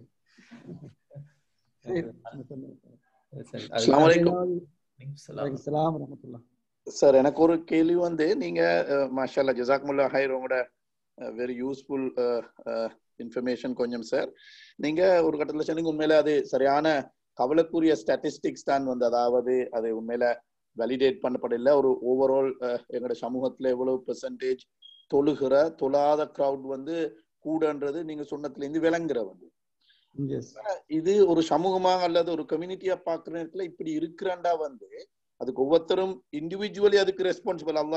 அதே நேரத்துல சமூகம் வந்து எங்கட பொறுப்புகள் என்ன, நாங்க உதாரணத்துக்கு எஸ் டவ்வா செய்யணும் வந்து அப்ப நாங்க செய்யறது உண்மையில ஏதோ ஒரு வகையில இஃபெக்டிவ் இல்லைன்னு விளங்குது தானே சார். அது ஸ்ரீலங்காவை கேளும் அல்லது எங்களோட ஒவ்வொரு ஊராய் கேளும் அல்லது எங்களோட லோக்காலிட்டி ஆய் கேளும் சார். அப்ப இதுக்கான முயற்சிகள் யாரு செய்யணும், இதை எப்படி செய்யப்படணும், உங்களோட அபிப்பிராயம் எப்படி சார்? நான் கொஞ்சம் நீங்க கேட்ட கேள்வி ஒரு தனி தலைப்பா பேச வேணும். நான் நிறைய இப்ப முக்கியமான சமூகத்தில் இருக்கிற ஆக்களோட நான் கவலையோட ஒரு விஷயத்த பேசிக்கொண்டு வாருது. நாங்க இவ்வளவு முயற்சி எடுத்தோம், எல்லா வகையான இதெல்லாம் எடுத்தோம். நீங்க கொஞ்சம் பாருங்க எங்கட இந்த எல்லா நிகழ்ச்சிகளும் முயற்சி பயான் அது இதெல்லாம் இந்த கிராஸ் ரூட் லெவல்னு சொல்றதானே கீழ்மட்டம், இது எல்லாத்தையும் நீங்க கூட்டி கழிச்சு பாருங்க. இவங்களோட காதுகளுக்கு இது போகுதான். 20 லட்சம் மக்கள் ஸ்ரீலங்காவில் இருக்கிறேன்டா, நாங்க இந்த ரேடியோல இதுல இயக்கங்கள் நடத்துற கூட்டங்கள் அது இது இந்த பயான்கள் இந்த எல்லா ப்ரோக்ராம்ஸ் மூலமா கொடுக்குற தகவல் இந்த 20 லட்சம் மக்கள்லயும் நான் ஒரு 5 லட்சத்தை விடுங்களேன் சின்ன பிள்ளைகள், அந்த 15 லட்சத்திலே எத்தனை சதவீதத்துக்கு எத்தனை பெர்சன்டேஜுக்கு போகும். எனக்கு நிறைய அனுபவம் இருக்கு. நான் இந்த நிறைய ஊர்களில் கிராமங்களுக்கு இந்த குத்பாவுக்கு போறது, கிட்டத்தட்ட நான் போனேன் ஒரு ஊர்ல ஒரு குத்பா செஞ்சேன். அவங்களுக்கு நான் நான் இருந்த இடம் அது 2 கிழமை தொடர்ந்து எனக்கு வேணும்னு சொன்னேன். 2 குத்பா தர சொன்னேன், ஜும்மா நாள் 2 தந்தாங்க அவங்க எனக்கு அரக்கியாலன்றது. அதுல நான் தொழுகையை பத்தி தான் பேசினேன். அவங்க கேட்டாங்க தொழுகையை பத்தி 2 குத்பா செய்ய போறீங்க? ஓ நான் செய்யறேன், நான் செஞ்சேன் மாஷா அல்லாஹ். எனக்கு ஒரு அனுபவம் ஒன்று இருக்கு. இந்த நான் குத்பா முடிஞ்சு நான் வந்து ரூம்ல ட்ரெஸ் மாத்திட்டு இருக்குள்ளே அங்க இருக்கிற நல்ல ஒரு அட்வான்ஸ்வல் பயோ செஞ்ச ஒரு ஆள், ஒரு பொலிட்டீஷியன், பிராதேச சபா மெம்பர், ஒரு 36 ஸ்டேஜ் அவருக்கு, நல்ல அண்டர்ஸ்டாண்டிங் ஆள், கொஞ்சம் தொழுகிற ஆளுன்னு. அவர் எனக்கு வந்து ரூமுக்குள்ள வந்து 2-3 மௌலிமார் வந்து கொண்டு இருந்தாங்க. அவர் சொன்னாரு இந்த மௌலிமாரை பார்த்து நீங்க கோச்சுக்கொள்ளவான நான் ஒரு விஷயத்த சொல்லணும், நான் கொஞ்சம் தொழுகிற ஆள் தான், ஆனா இன்றைக்கு தான் நான் விளங்கி கொண்டேன் தொழுகண்டா என்னண்டா அப்படி. யோசிச்சு பாருங்க, சமூகத்துக்குள் இருக்கிற எங்கேயோ ஒரு இடத்துல நாங்க தவறி இருக்கிறோம். அந்த தவறு வர காரணம் என்ன தெரியுமா? இந்த முழு சமூகத்தையும் தழுவின மாதிரியான ஒரு முயற்சி நடக்கல, அதற்கு பொருத்தமான ஒரு தலைமைத்துவம் எங்களுக்கு கிடைக்கல. இதுதான் மெயின் பிரச்சனை. அப்படியான ஒரு லீடர்ஷிப் ஒன்று எங்களுக்கு கிடைக்காத ஒரு பெரிய பிரச்சனை. இது சீரியஸா பேசப்படும். இப்ப அந்த லீடர்ஷிப் இல்லாட்டி எதிர்காலத்தில் இருக்கிற ஒரு ஆளை அந்த லீடர்ஷிப் உருவாக்கணும். நான் எல்லா மக்களுக்கும் வழிகாட்டுற, எல்லா மக்களையும் அரவணைக்கிற, அதுதான் மெயின் காரணம். அப்படியான ஒரு லீடர்ஷிப் ஒன்றுங்களுக்கு இல்லை. நாங்கள் ஸ்கட்டட், நாங்கள் செதறி போயிருக்கிறோம். அதனால எங்களுக்கு ஒவ்வொருத்தரும் அவங்க ஸ்டைல பேசுறாங்க, கதைக்கிறாங்க.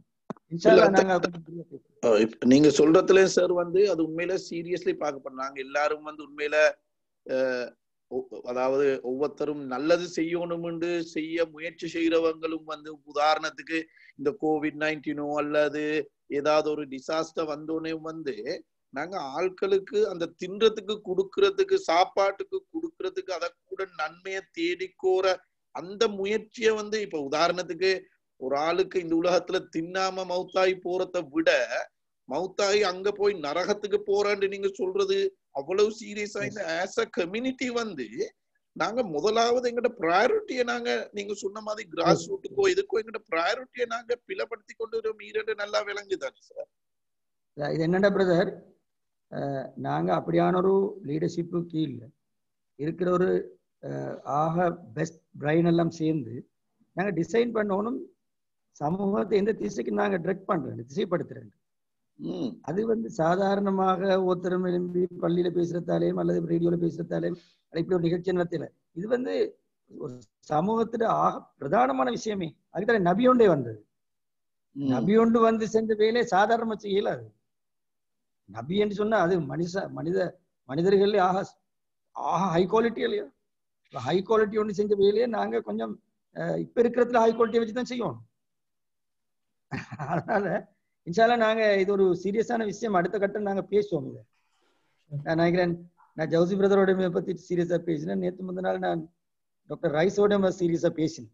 எங்கட கவனம் இந்த ஸ்டாட்டிஸ்டிக்ஸ் சார் வந்து இது சம்பந்தமாக வெளியே வரப்படணும் வந்து கதைக்கப்படணும் வந்து இது மாதிரி டாபிக்ஸ் தான் உண்மையில சமூகத்துல கூட வரணும். ஏண்டா வந்து நாங்க நினைச்சு கொண்டு இருக்கிற வந்து உதாரணத்துக்கு நன்மை செய்யறாள்கள், அதாவது நாங்க தொழுகிறாள்கள் எல்லாம் எங்களை கடைசி வரைக்கும் அந்த பாக்கியத்தை தரணும் வந்து நாங்க தொழுகிறாள்கள் நினைச்சு கொண்டு ரைட் மத்த ஆட்கள் எல்லாம் தொழுகிறாய்க்கும் அவங்களுக்கு திண்டு மத்த உதவிகள் செஞ்சா போதும் ஒரு மனநிலைக்கு நாங்க தள்ளப்பட்டிருக்கிறோம். ஏன்னா இது மாதிரி ஸ்டாட்டிஸ்டிக்ஸ் வாரது இல்லை. அடுத்தது இன்னும் ஒன்று, இது வந்து ஒரு ஆளுக்கு சல்லி கொடுத்து செய்யற வேலை மல்லியை தொலைச்சல்றது வந்து அதாவது அவங்க ஹார்ட்டை நாங்க பாதிக்கிற மாதிரி, அதாவது ஏன் தொழணும்ன்ற அந்த ஆசை வார லெவலுக்கு நாங்க உருவாக்கணும். இது ஒரு சைக்கோலஜிக்கலி அல்லது மிச்சம் சல்லி தேவையில்லை. ஆனா அதுக்கு தேவை வந்து அந்த விஷயங்கள் அவங்களோட மனசுக்கு போயிட்டு செய்யறதுக்கான வேலை திட்டங்கள் ஈக்கோணும்ன்றது மிக முக்கியம்ன்றது உங்களோட ஸ்பீச்ல விளங்குது சார். நான் இதுக்கு நான் அழுத்தம் கொடுத்து ஏன் தெரியுமா, நான் நினைக்கிறேன் சும்மா யோசிக்கக்குள்ளே நாங்க ப்ரையாரிட்டி கொடுக்க வேண்டிய நிறைய விஷயங்களை மிஸ் பண்ணிட்டோம்.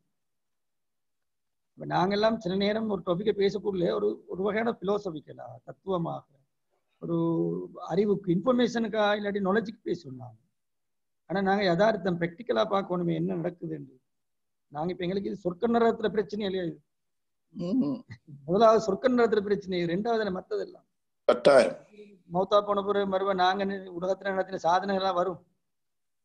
நான் ஒரு விஞ்ஞானியா இருந்தேன்னு ஒரு பெரிய டாக்டர் அதான் வரும். வரப்போறது என்ன, அதோட சேர்ந்து அடிப்படை விஷயங்கள் வரணுமே. இன்ஷால்லா நாங்க யோசிப்போம். என் ஒப்பீனியன் சார் என்னென்றால் நாங்க பேசுற லாங்குவேஜ்ல சார், அதாவது இந்த தொழுகை விஷயத்துல என்ன சார் டாக்டர் கேட்கறதுல பார்க்கும்போதும், அதாவது நாங்க இன்றைக்கு சமூகத்துல நடக்கிற முயற்சிகள்ல சார் ஒன்று தொலை ஓணும்னு சொல்லி சொல்லப்படுது, தொழுங்கன்னு சொல்ற முயற்சி நடக்குது. ரெண்டாவது எப்படி தொழணும் முயற்சிகள் சொல்லப்படுது நிறைய, அதாவது இப்படித்தான் சொல்ல தொழுதாங்க இப்படித்தான் தொழணும்னு சொல்லி அது நீங்க சொன்ன போல தொழுகிறாக்களுக்கு சொல்லி கொடுக்குறது. இதுக்கு ரெண்டுக்கும் அடிப்படையாக இருக்கிற ஏன் சொல்லணும்ன்ற முதலாவது கட்டமைக்குதே அது பேசப்பட்டது மிச்சம் குறவு. எடுத்தாலும் சார் ஏன் தொழணும்ன்றது தொழுகையோட ரிசல்ட்ஸ் தானே. நாங்க முதலாவது தொழுவிட்டு தான் அதுக்கு பிறகு அவருக்கு அது ரிசல்ட்ஸ் சொல்லுவோம். அதாவது நீங்க சொல்ற மாதிரி ரிசல்ட்ஸ் சொன்னால் தொழுகையாளி கூட கூடும்.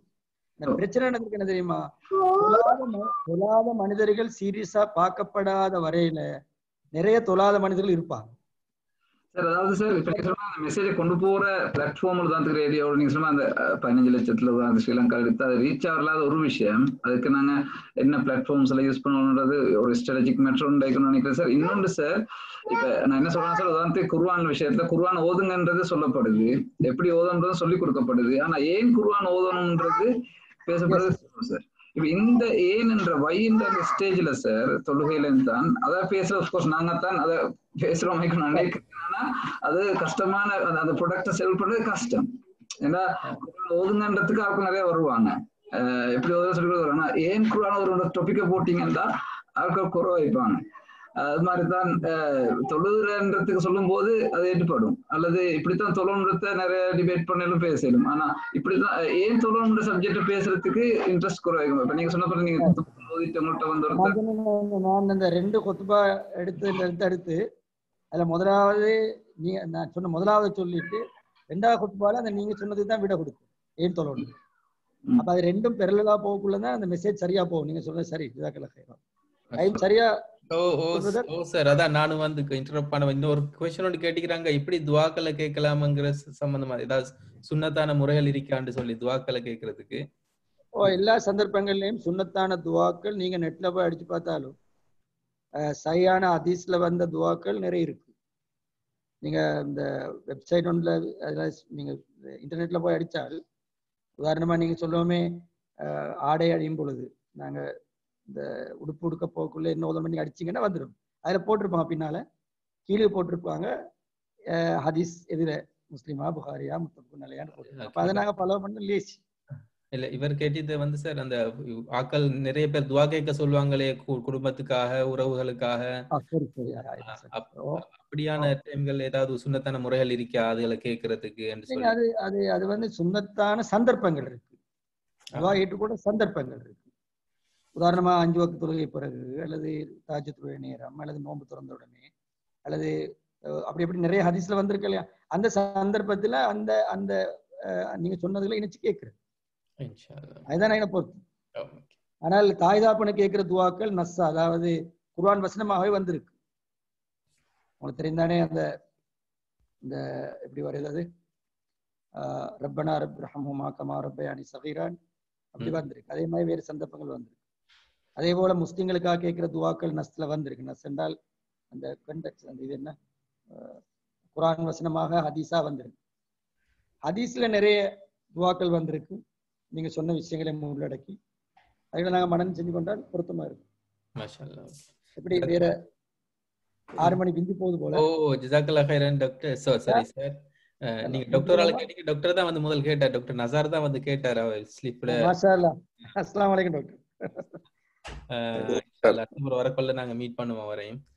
இன்ஷாஅல்லாஹ் இன்ஷாஅல்லாஹ். ஓகே சார், ஜஸாக்கல்லாஹ் கைரன். இந்த வர சொல்லணும். எங்க சார்? இல்ல கொரோனா முடியட்டும், நாங்க வாரோம் சார். இப்ப ஞாபகப்படுத்தி பாயிண்ட் இப்பதான் நீங்க இந்த கலந்து கேட்டாங்க யாருண்டு. அப்ப நான் எங்க மகன் 2வது அவர்கிட்ட சொன்னேன், இந்த ரூம்ல மேல இருந்த நேரம் சார் இருந்துட்டு போனோடனே இது அதுல இந்த பெட்ல கூட ரூம் கூட போடலாம் சார், நீங்க இவர் தான் சார் தான் சேர்ந்த பெட்னு சொல்லி ரூம்னு போடல. நான் இப்ப ஞாபகப்படுத்தி சார் இதுதான் சார், அப்ப அவருக்கு யாருக்கு மாலுக்கு ஞாபகம் சார், மாலுக்கு கொஞ்சம் ஞாபகம் அவருக்கு இருக்கேன்னு சொல்லாம சொல்றாரு இப்ப. இல்ல இப்ப ஞாபகம் அந்த ஞாபகம் அந்த வந்துட்டு போன நேரத்துல அந்த கதையை நான் சொல்லிட்டேன். அவரு போன உடனே எனக்கு அந்த ரூம் போடல, சேர்ந்த ரூம் சொல்லி அந்த